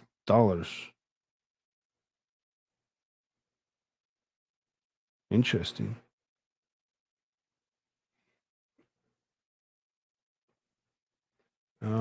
Got my vote in before going to bed. Nice. Take care, everyone. Good night, Rose. Sleep well, dear.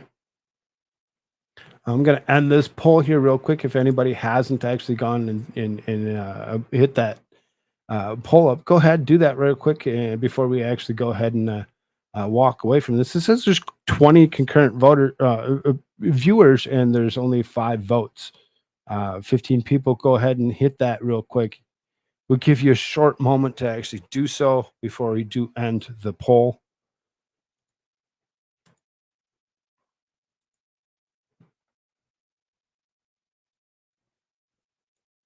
We're going to actually go ahead and we're going to hit on Karine Jean-Pierre next. Model the vote. I mean, confuse the frog. Sure. It says there's 5 people that voted. 2 are saying yes, they knew about it, and if the other 3 are saying no. Interesting as that is. 24 people sitting here, yet only 5 people voted. All right, I guess that's how you feel about polls. We'll just leave the polls out. Here you go. Hatch Act, in place. So this is White House Press Secretary Karine Jean-Pierre caught violating law by special counsel. Is Democrat President Joe Biden's White House Press Secretary Karine Jean-Pierre has been caught violating the law intended to prevent federal employees from using their office of influence's election. Jean-Pierre reportedly violated the law when she repeatedly called out MAGA Republicans before the 2022 midterms, a government watchdog agency said. The Office of Special Counsel determined that Jean-Pierre's rhetoric related to Republican candidates violated the Hatch Act because Ms. Jean-Pierre made the statements while acting in her official capacity. She violated the Hatch Act prohibition against using her official authority or influence for the purpose of interfering with or affecting the result of anything. It's illegal for her to do so, and they actually finally caught on and picked up that she's actually done so. But they are letting Jean-Pierre off the hook rather than hold her to account. The Office of Special Counsel decided to close this matter without further action. Galindo Maroon said, really? Glad that you could actually just go along and just be like, we can overlook this. We'll just kind of swipe it to the side. Just because she did something wrong, it doesn't matter. It doesn't matter. She's a big D Democrat. And guess what? We don't look at big D Democrats that way. We go ahead and we brush it over with a coat of paint and just be like, nah, you didn't see that. We've decided not to pursue disciplinary action, have instead issued Ms. Jean-Pierre a warning letter. It is unclear whether OSC's contrary analysis regarding the use of MAGA Republicans was ever conveyed to Ms. Jean-Pierre. White House spokesperson Andrew Bates said, as has been made clear throughout the administration, we take the law seriously and uphold the Hatch Act. We're reviewing this opinion, as they should. They should look at this opinion over and over again and go against whatever it did that she did to violate the Hatch Act. If she violated it, you're done. You don't get to any longer hold any position of any sort. by recently, Jean-Pierre has cited the Hatch Act as declining to comment to Robert F. Kennedy Jr.'s announcement that he would challenge Biden for the 2024 Democratic presidential nomination, telling reporters, "It's 2024. I'm just not going to touch that with a 12-foot pole." And she also used it to clarify an answer on whether Biden would serve all 8 years in office if reelected. Of course, she's going to actually say, "Oh, that violates the Hatch Act." She doesn't care if she calls out those MAGA Republicans because that doesn't matter. Health and Human Services Secretary Javier Becerra violated the Hatch Act in 2022 when he expressed his support for electing Senator Alex Padilla to a full term in the event last fall. The office special counsel said in April of this year. In October, Jean-Pierre acknowledged the Biden's then chief of staff, Ron Klein, who retweeted a political message on his government Twitter account, had violated the Hatch Act. She said that the White House takes the provision seriously, but it's not perfect. Of course, it's not perfect. It's not perfect because it didn't actually work for you. They actually just kind of said, "Well, here's a warning. Here's a warning. Don't say it again." How many warnings do you think you get before they actually just say, "Well, okay, finally, now we're going to actually do something about it"? I bet several. I bet several before they actually do shit.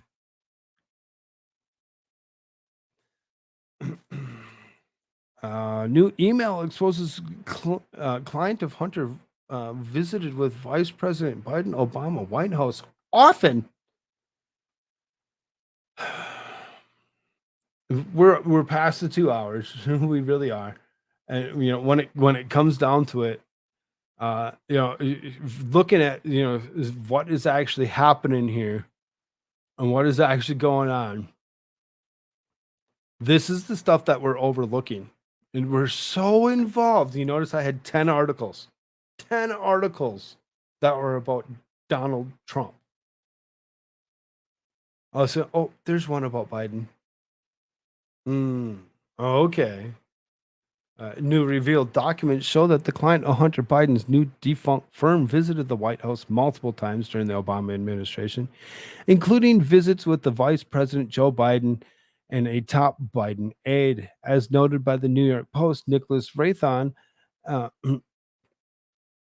Biden donor and founder of CEO of Raython Group, met with Biden and visited the White House often when Biden was vice president and Raython was overseeing his hedge fund accounts. Raytheon's business relationship with Hunter appears to have started in March 2010 when Hunter and Eric Schwern, it sounds kind of not right. I'm not sure how to pronounce that correctly. RSP's then president discussed inviting him to a Mexico lunch. The Mexico State dinner at the White House was held on May 19th, 2010. So it appears the lunch occurred around that time. Can we invite Nick Raython to the Mexico lunch? Even said we may have some spots. Thoughts? Sherwin asked, referring to Evan Ryan, President Biden's current White House cabinet secretary, who's serving as his assistant at the time. Fox News Digital previously reported that Ryan, Anthony Blinken's wife, was instrumental in coordinated invites to the Mexico State dinner. Yes, Hunter responded. Fox News reported White House visitors. Fuck Fox News. White House visitors logs show that Raython made 3 other visits between 2009 and 2010. 2 of the visits, November 30th, 2009 and February 2nd, 2010, were with Summers. He is listed as attending the Alvin Ailey reception at Biden's residence on February 1st, 2010. It is unclear what his relationship with Hunter Biden and Joe Biden was at the time. Unsure. For sure, that's nothing. Things are heating up in the Biden in many fronts. Georgia Republican Rep. Marjorie Taylor Greene announced that she's reviewed the unclassified FD 1023 FBI form, alleging that then Vice President Joe Biden was involved in a bribery pay to play scheme. Greene shared the video on Twitter after reviewing the document in sensitive compartmented information facility, telling reporters that the document was very credible and the allegations against Biden are nothing short of deeply troubling. Greene alleged that payments were made to the Biden family by Burisma, the Ukrainian oil company of which Hunter Biden was given a seat on the board.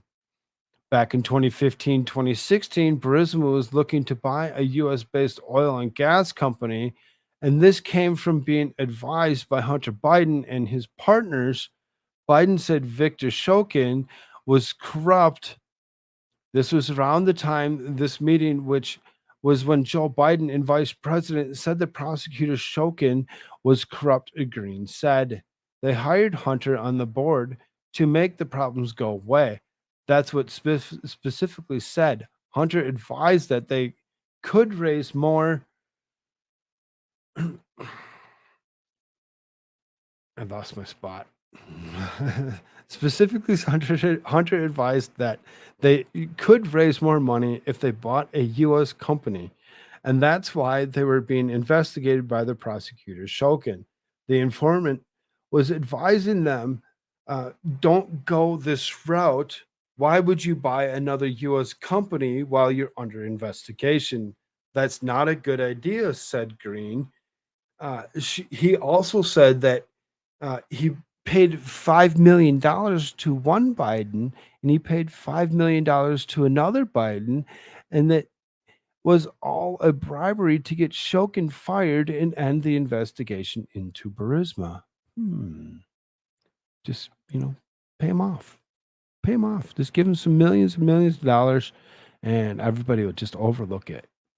A whistleblower reportedly provided evidence alleging Biden is involved in corrupt pay-to-play schemes as vice president. The source has been frequently used by FBI since the Obama administration is deemed to be highly credible. As reported in Fox News, the individual was alleged that the former VP was involved in criminal bribery scheme with the foreign national and is an FBI confidential human source used by the Bureau of Multiple Investigative Matters dating back to Barack Obama's 2 terms in office. The outlet noted further that House Oversight Committee Chairman James Coomer and GOP Chuck Grassley of Iowa were recently contacted by a whistleblower who made a claim that the FBI possessed a document known as FD 1023 dated June 30th, 2020 that allegedly contains explicit information provided by a confidential human source. According to the source, the document outlines allegations that during his time as vice president, Biden has involved in a criminal bribery scheme amounting to $5 million. The scheme purportedly involved a foreign national and aimed to secure influence over policy decisions, Fox News added. According to the source, the document outlines allegations that during his time as vice president, Biden was involved in a criminal bribery scheme amounting to $5 million. The scheme reportedly involved a foreign national and aimed to secure influence over policy decisions. A source familiar with the matter told Fox News Digital that the confidential human source who provided the information regarded Biden to the FBI as a pre-existing FBI source who has been utilized in various investigations unrelated to the information concerning Biden.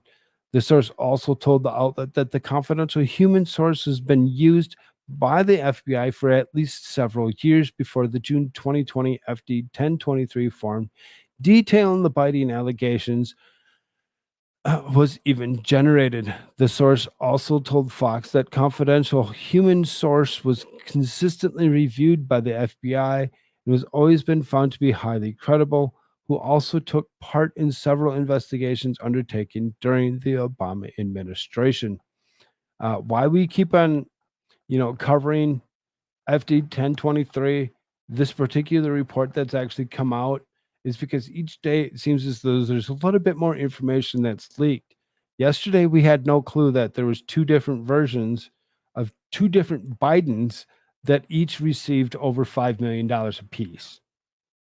We had no clue that that was a thing whatsoever. Got to go. Breakfast is up. Take care.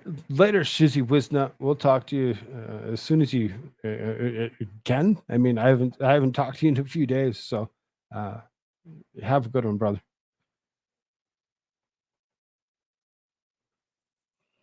But as far as this goes, we're going to continue to cover this every single day. There's going to be something. I think my big issue on this is that there's like one thing about Biden and very few others that go along with his bribery scheme. His bribery scheme that needs to actually be thrust to the forefront and not whatever this bullshit with Trump is. I'm so sick of it. I'm sick of it actually being what they think and not what is actually legit. Kind of move on a little bit here. So then Biden to give nuclear weapons to Ukraine? Why? Because the ignorance.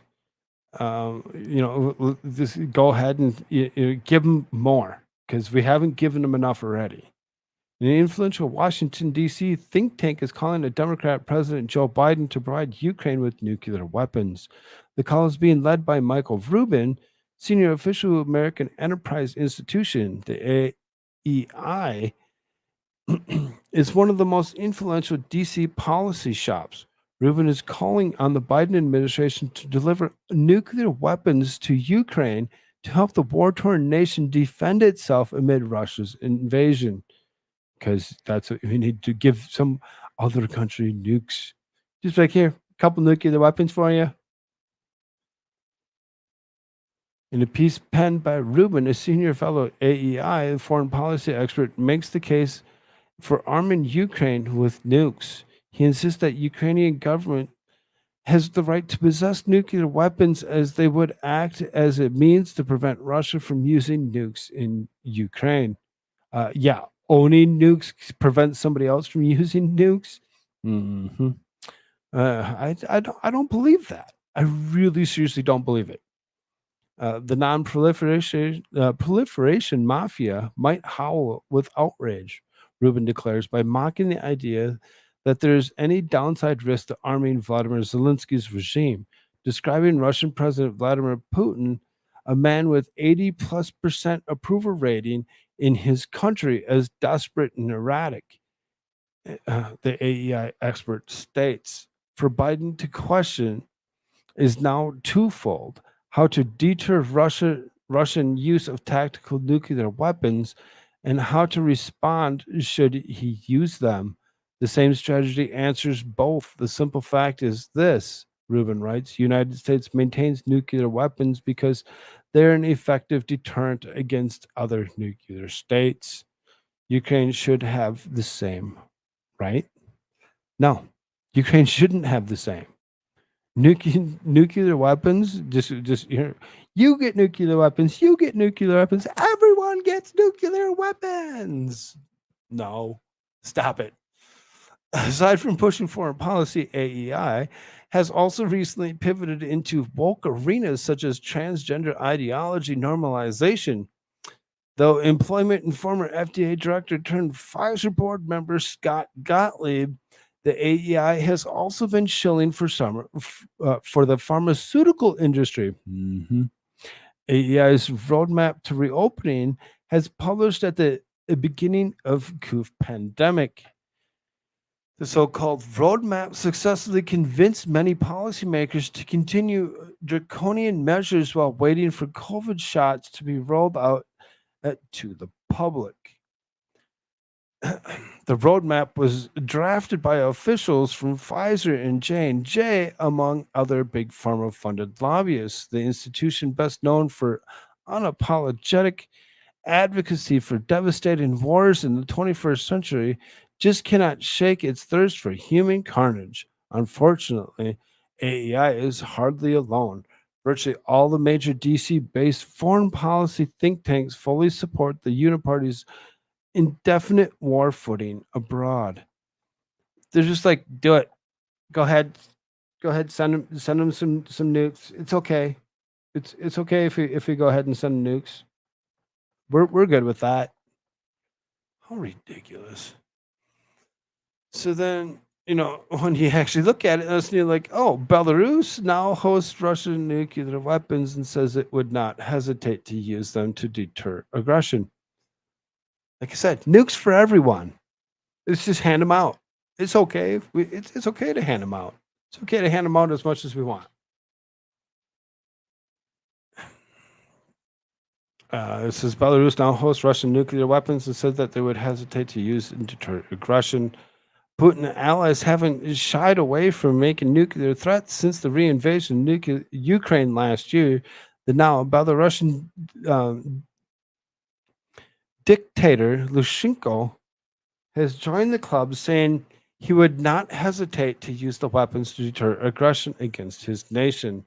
Belarus recently became the forward staging point for Russian nuclear weapons, yet despite the claims that control would remain solely with Moscow, the Belarusian president strongly implied he was some discretion, saying he would not hesitate to use them if attacked.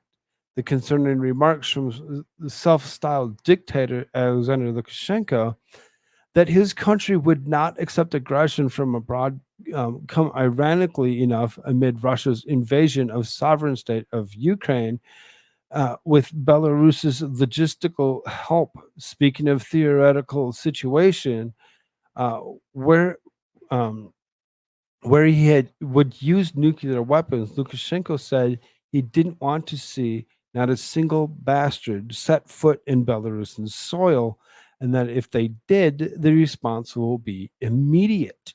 So just simply walking on, Belarusian soil will actually cause Lukashenko just to go ahead and say, okay, I'm going to use nukes. Ready? Here they come. So do you really believe if the U.S. actually goes ahead and actually sends nuclear weaponry to Ukraine, is going to actually prevent Belarus from actually launching theirs when he's super adamant that you come stand on my property, come find out?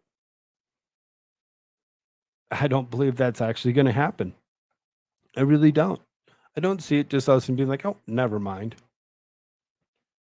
Nevertheless, Lukashenko said per Kremlin-operated news service TASS, I believe it is unlikely that anyone would want to wage war against a country that has such weapons. It is a weapon of deterrence. God forbid if I have to make a decision to use this weapon in modern times, but I won't hesitate should there be an aggression against us. As previously reported, Russian nuclear weapons were reportedly transferred to Belarus earlier this year, while Russia defended the move as being akin to the United States basing nuclear weapons in the territory of NATO members in Europe. In this case, it is claimed Belarusian pilots have been trained to drop the weapons from their own aircraft. As noted by the Bulletin of Atomic Scientists, this is the best of a bad faith implementation in nuclear non-proliferation treaty. Russia sending nuclear weapons to Belarus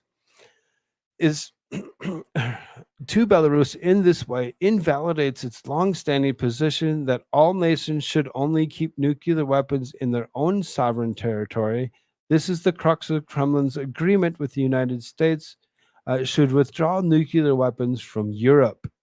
The nuclear weapons involved in the transfer of the tactical rather than the strategic type intended to destroy an army on the move as opposed to destroying a whole city. The bulletin has said the deployment of weapons in Belarus is a message undoubtedly addressed to the West, clearly aimed at Poland, and the boldest nuclear move by Russia since the Cold War. Lukashenko has previously suggested Russia's nuclear weapons could be spread even further out in Europe and Asia, as any country that signs up to the Union State security pact with Moscow, as Belarus has, would get their own nuclear weapons in return. there will be nuclear weapons for everyone. And that's where they're going to go with it. They're going to actually go with that and be like, well, it's okay. It's okay that we have them. It's okay that we give you ours. And as long as we're giving you ours because of, things that were said, previously, we're going to actually go ahead and we're going to actually start handing out nuclear weapons from the United States to Ukraine. So then, why does the IRS have guns? Joni Ernst leads the charge to disarm the IRS. She really is the thrust to the forefront of this particular situation.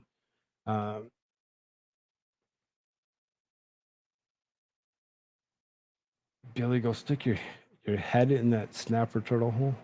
What? Belarus is like Russia's retarded cousin.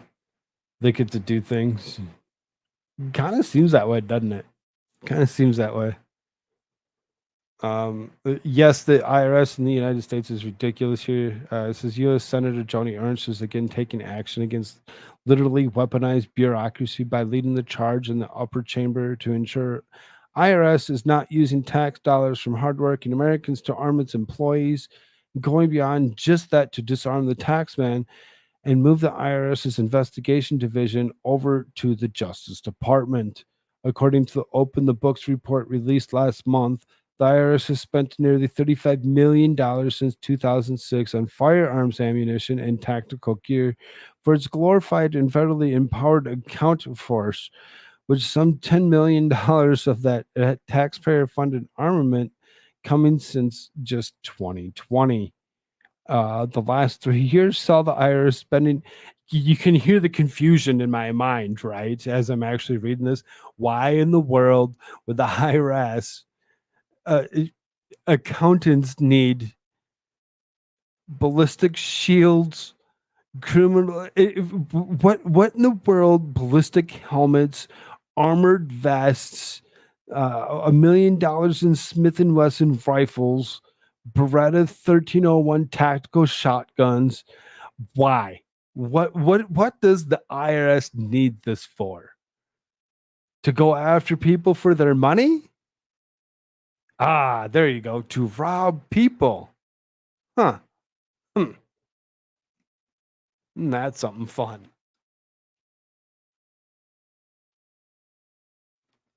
The taxman is fully loaded and funded by the taxpayer, Senator Ernst emphasized at Two Town Hall on Tuesday. The important question remains, why does the IRS even have a need for weapons? That's a good question, and one that Ernst seeks to remedy once and for all with a new bill she's rolling out on Tuesday. So she's actually supposed to actually push a bill that would actually go up and against the IRS, this bill that has actually been passed to allow them to actually, those are IRS agents. You look at all these seals that are around here. Every single one of them, the IRS is up in the top corner. Like they're the first ones to actually be up there. Why? It's in the Veterans Affairs, Executive Offices, Department of Health and Human Services, Social Security Administration, Environmental Protection Agency, NASA, APHIS, Homeland Security, Customs and Border Protection, Department of Justice, and Department of Justice of Federal Bureau of Investigation.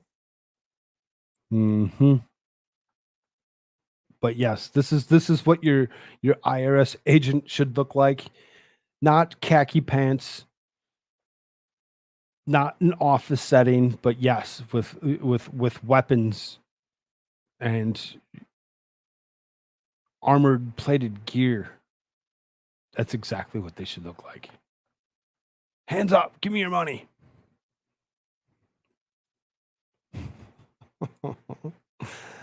I'll get through all this here within the next half hour probably here. So stick with me. We're almost done here. What's up, Melissa Jane? Good to see you. That was fun to actually watch you sit around with and be able to meet up with a fellow creator crystal clear. That was actually kind of fun. That was very interesting. Um, Hopefully one day I can meet up with a fellow creator of some sort at some point in time. That'd be fun. Justice Thomas issues critical 50-page dissent in key Supreme Court case. Supreme Court Justice Clarence Thomas issued a lengthy critical dissent in the High Court's ruling to strike down Alabama's electoral map of congressional elections. So Alabama's gerrymandering districts or whatever have actually been in question quite a bit lately. And for this guy to actually finally come down and actually give his dissent is actually kind of interesting in how he actually did it. In a 5-4 ruling last week, the court found that a map drafted by the state Republican lawmakers violated the provision of Federal Voting Rights Act that mandates the states not racially gerrymandered districts, and ruling requires the state to adopt a different map before 2024 elections, which may benefit House Democrats. Chief Justice John Roberts and Justice Brett Kavanaugh, who are appointed by Republican presidents, joined members of Supreme Court who were appointed by Democratic presidents. In the ruling, Thomas was among 4 other justices who were appointed by Republicans to disagree with the ruling. Writing in his dissent, Thomas argued that the Supreme Court's majority ruling that a section of 1965 Voting Rights Act that bans gerrymandering based on race is nothing more than racial entitlement to roughly proportional control of elective offices, limited to only by feasibility, wherever different racial groups consistently prefer different candidates. Meanwhile, he added the Voting Rights Act doesn't mandate that Alabama intentionally redraw its long-standing congressional districts so that the black voters can control the number of seats roughly proportional to the black share of the state's population. On the outset, I would resolve those cases in a way that would not require the federal judiciary to decide the correct racial appropriation of Alabama's congressional seats. The majority goes to great length to fossilize all the worst aspects of our long, deplorable vote-diluting jurisprudence.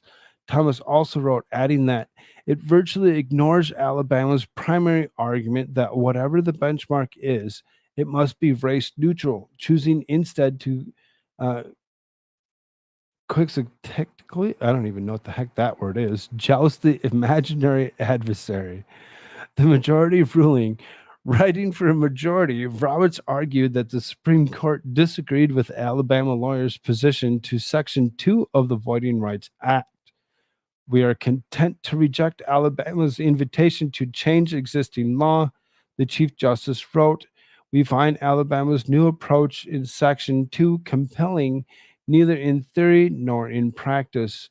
We accordingly decline to recast our Section 2 case law as Alabama requests.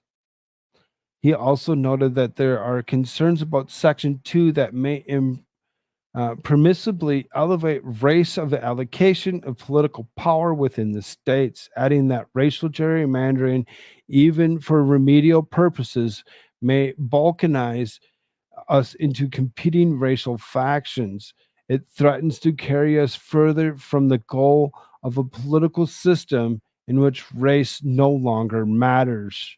Under the court's precedents, a district is not equally open when minority voters face, unlike other majority peers, block voting along with racial lines arising against the backdrop of substantial racial discrimination within the state that renders the minority vote unequal to a vote by a non-minority voter.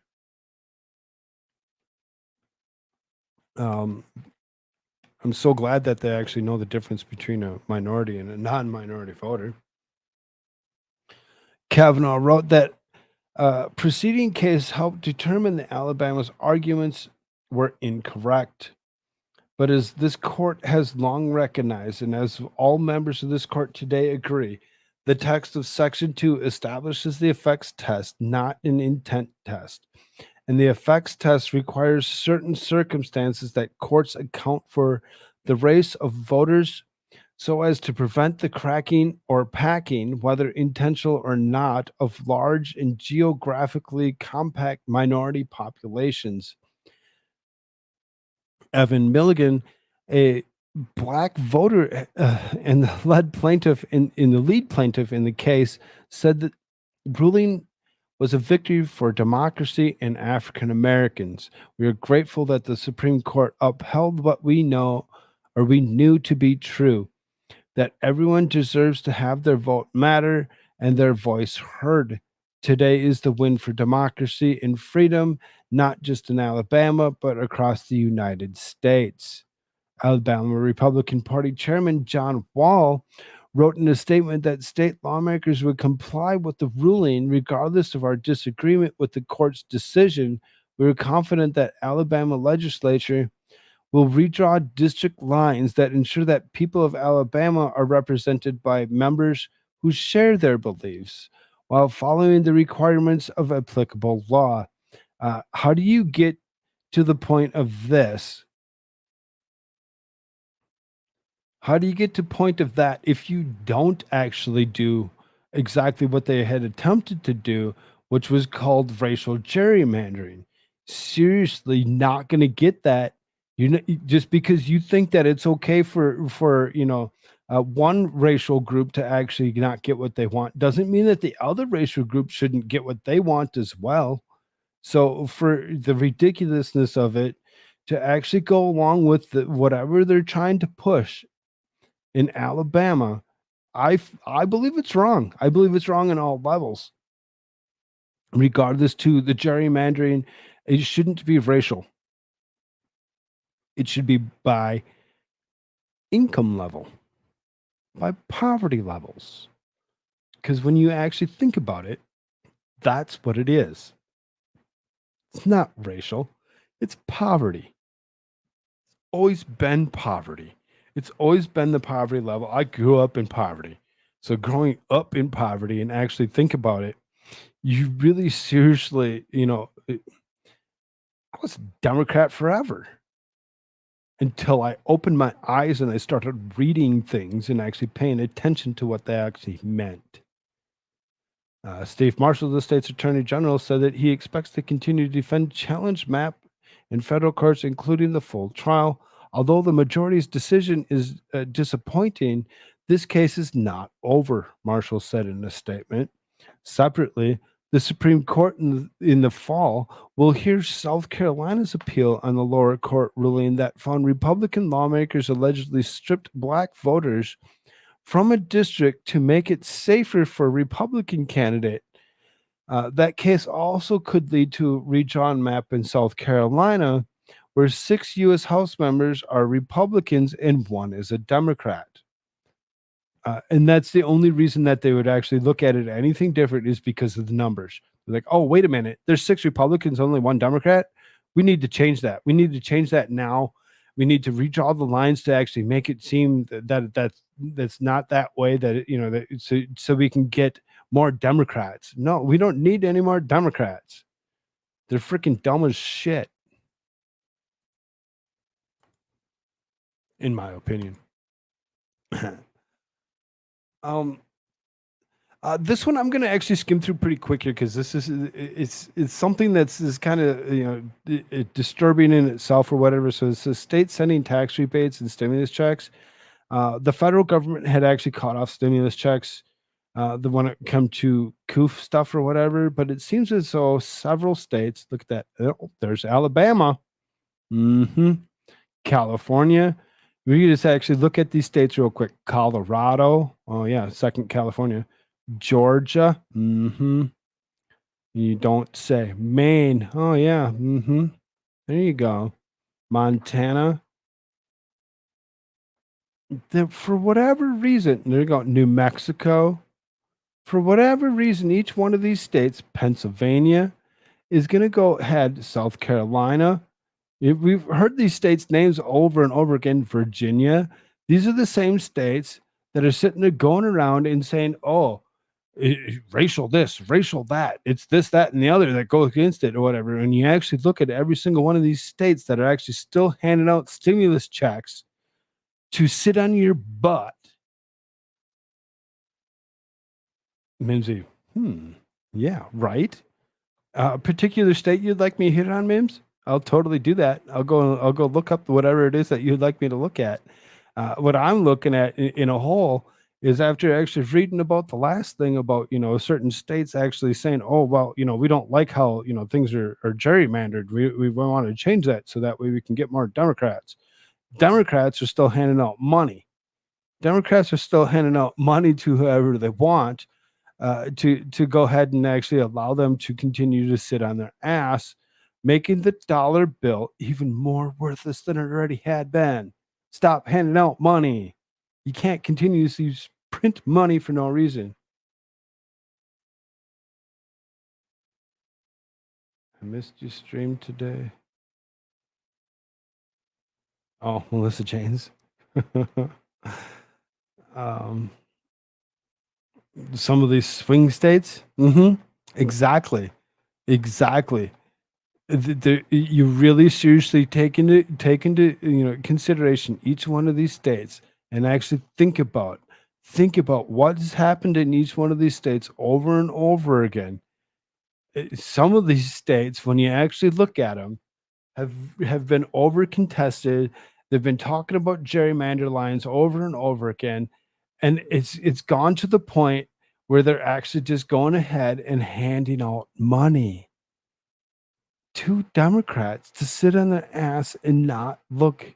Don't pay attention over here. Here's some money. Pay attention to the money and the money alone. It's really disturbing to actually think that each one of these states is actually going ahead and still giving out money for relief payments. It's just like, wait a minute here. Why are you still handing out money? I'm kind of surprised Minnesota's not actually on the list. Kind of kick it over here just to hush money. Potentially. Rep. Andy Ogles introduces articles of impeachment against Biden-Harris. They have mired office in criminal activity, political weaponization. I'm glad that somebody finally actually come up with articles of impeachment for both of them as opposed to just the one. Going after Joe Biden alone is fun and interesting in itself, but to actually see them actually write up articles of impeachment for both Joe Biden and Kamala Harris is awesome. It's awesome. I mean, we still have to pay attention who's 3, 4, or 5, because all these people kind of move up in position or whatever when that actually happens. There is a little bit of a pay attention to everything else that's actually happened as well. You can't just look at these two and be like, yes, we got rid of those two. What's behind that? Rep. Andy Ogles introduced articles in Vice President Kamala Harris accusing them of poorly handling their leadership roles. The articles accuse Biden of weaponizing the presidency in the effort to shield the business influence peddling schemes of his family from congressional oversight and public accountability. In social media post on Monday, Ogles said Biden and Harris have refused to protect and defend the Constitution. They have mired their office in criminal activity and political weaponization. It is time their corruption be brought to task with full force of the law. The documents also claim that President is acted in a manner contrary to public trust and subversive in constitutional government, to the great prejudice of the cause of law and the justice and to manifest injury of the people of the United States in regard to how he has dealt with the crises in the southern border. In February, Ogles yelled, "It's your fault," at Biden during the State of the Union address when he was speaking about fentanyl deaths, according to Breitbart News. Ogles later said that he was one of those that shouted at Biden regarding the issue. He was left our border wide open and allowed our streets to be flooded with drugs. Meanwhile, 60% of women and children are raped trying to cross Yes, it's his fault, he stated. According to WKRN, Ogle said in a statement Monday, Joe Biden has just failed the American people with the abysmal excuse for leadership. He's violated his sworn oath to preserve, protect, and defend the Constitution of the United States. Joe Biden has repeatedly abused his position of power, both as vice president and president, to cover up the illicit family business dealings and exploitations of taxpayer resources, he concluded. Punishment attached to official impeachment are removal from office and possible ban from serving in the government. The impeachment articles regarding Harris target her performance as vice president, how she has dealt with the issues of the nation's southern border. The document accuses her of exhibiting extraordinary incompetence regarding her responsibilities at the border. After Biden named Harris as border czar in 2021, she faced mounting criticism from Republicans due to her lack of effort and hesitancy in visiting the border to assess the situation. Interesting in itself that Ogles is the one that actually goes ahead and actually writes the article of impeachment for the two of them. Let's hope that they actually, when they decide to actually do this, things can actually, proceed as needed to actually get them both yeeted completely. I know we have to look at who's in 3, 4, 5, and 6, all those different positions that are down below here to see who's going to take what position, when, where, and why. When you actually look at it, Speaker of the House, Kevin McCarthy, and, the likenesses of that lady, I always forget what her name is, to actually, step up in positions. The lady from Washington State, she's the one. Those are the ones that we'd have to look at. But, it's kind of nice to actually see more and more people actually writing articles of impeachment for these two. Hopefully they can actually be removed from office and never be able to actually run for office again. I could not imagine President Kamala Harris actually being a thing. It's kind of scary. It's kind of scary to actually think about. I'm going to stop this screen here real quick. Why was this next?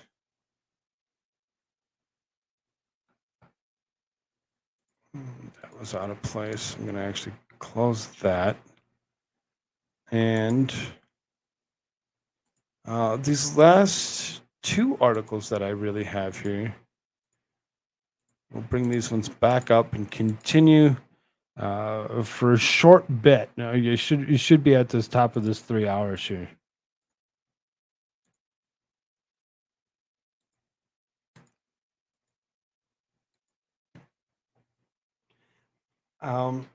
Left-wing Reddit angers its user base with policy changes causing widespread protests. Oh wow, really? Us, we're just gonna be like, "Oops."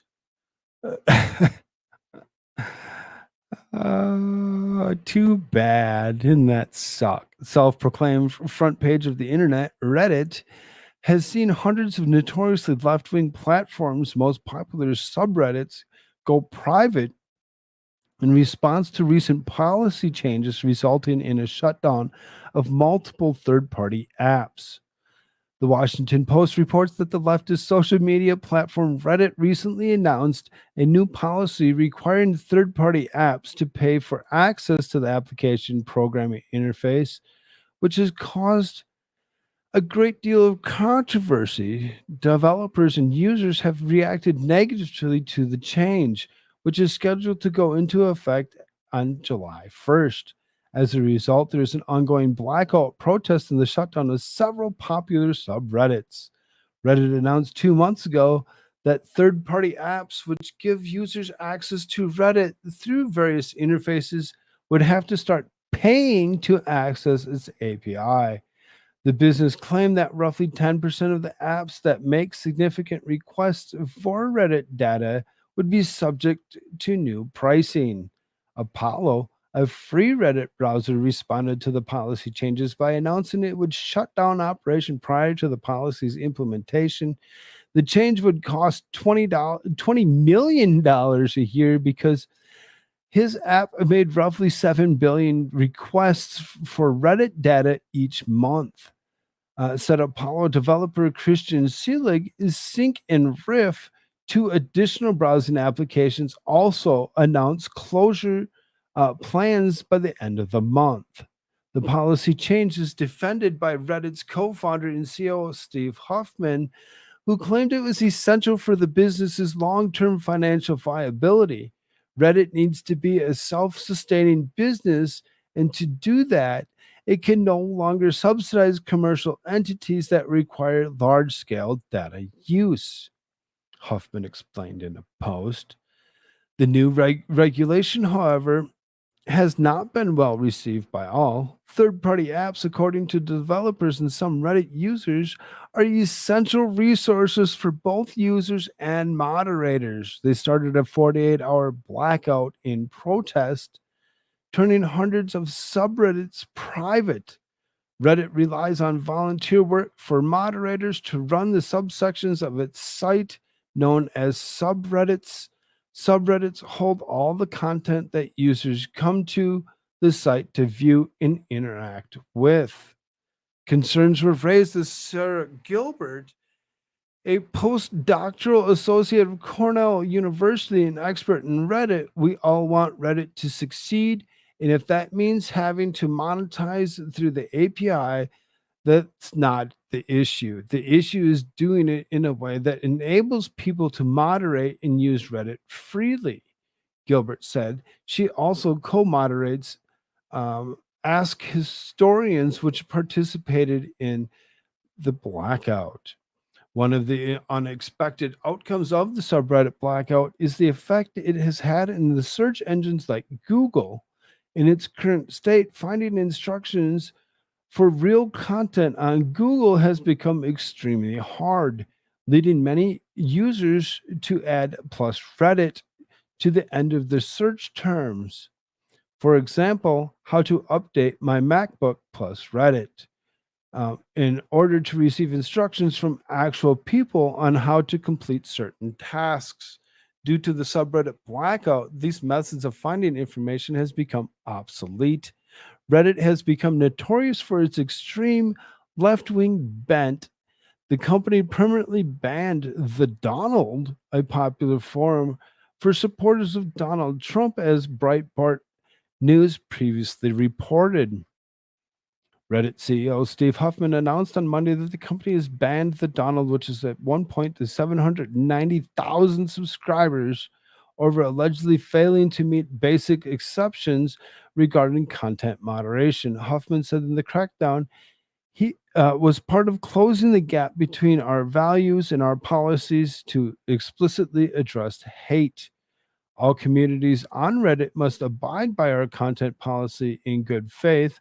Huffman wrote, we banned the Donald because it was not done so despite it has not done so despite every opportunity.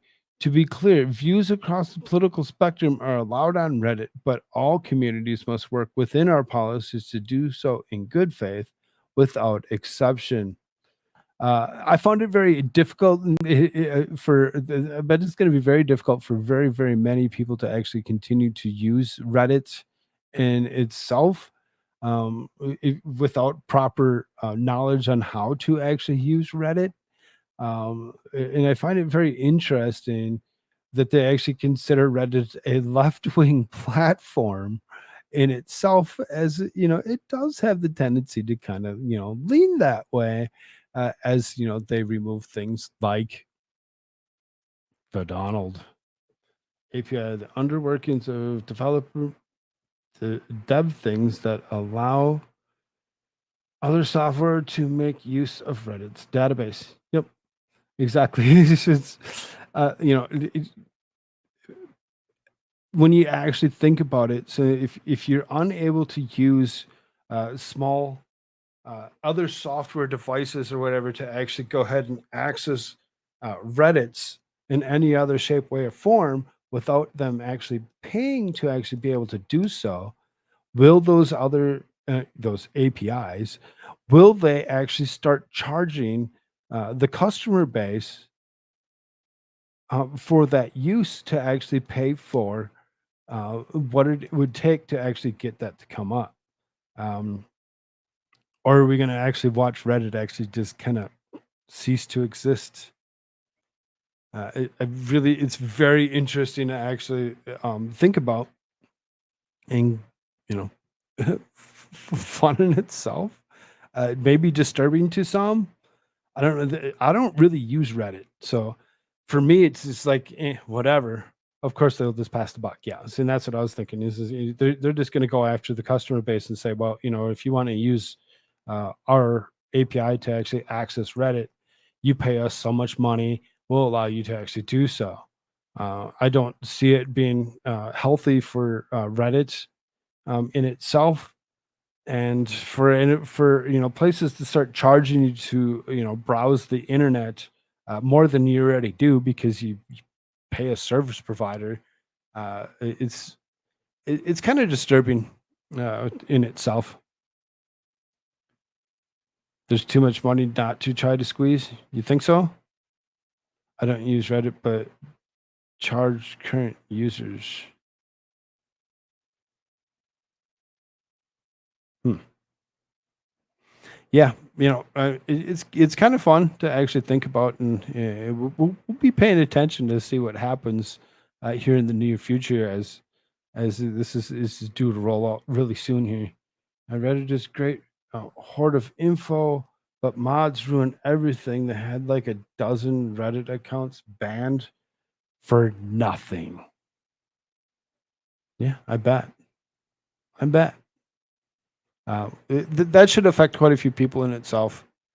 Um, we'll see. We'll see what happens. One last thing, and this really, I've explained myself on AI. I hate the AI. I don't like it in any way, shape, or form. I think it's destruction in itself, and it will actually cause more destruction as it continues. So then you can see here it says Christian church replaces pastor with AI chatbot. Hundreds gather. Reddit still has a free version. Go to Reddit themselves as opposed to use an API, right?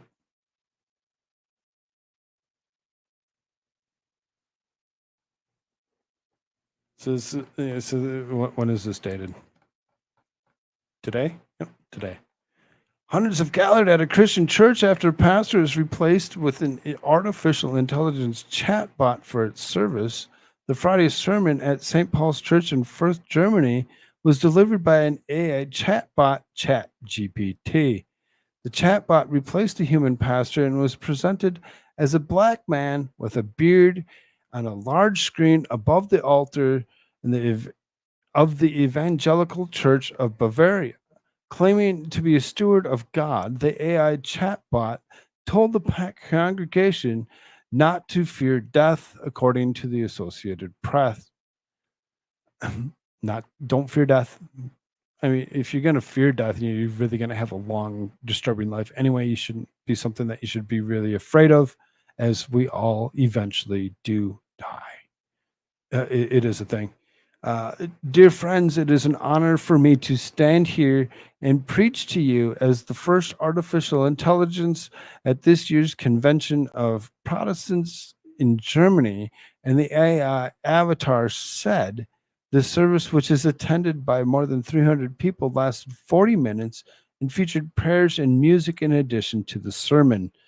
The chatbot spoke to the congregation about a range of subjects, including climate change, the war in Ukraine, and the rise of AI. The event was created using ChatGPT by 29-year-old University of Vienna theologian and philosopher Jonas Simmerlein, the AP reported.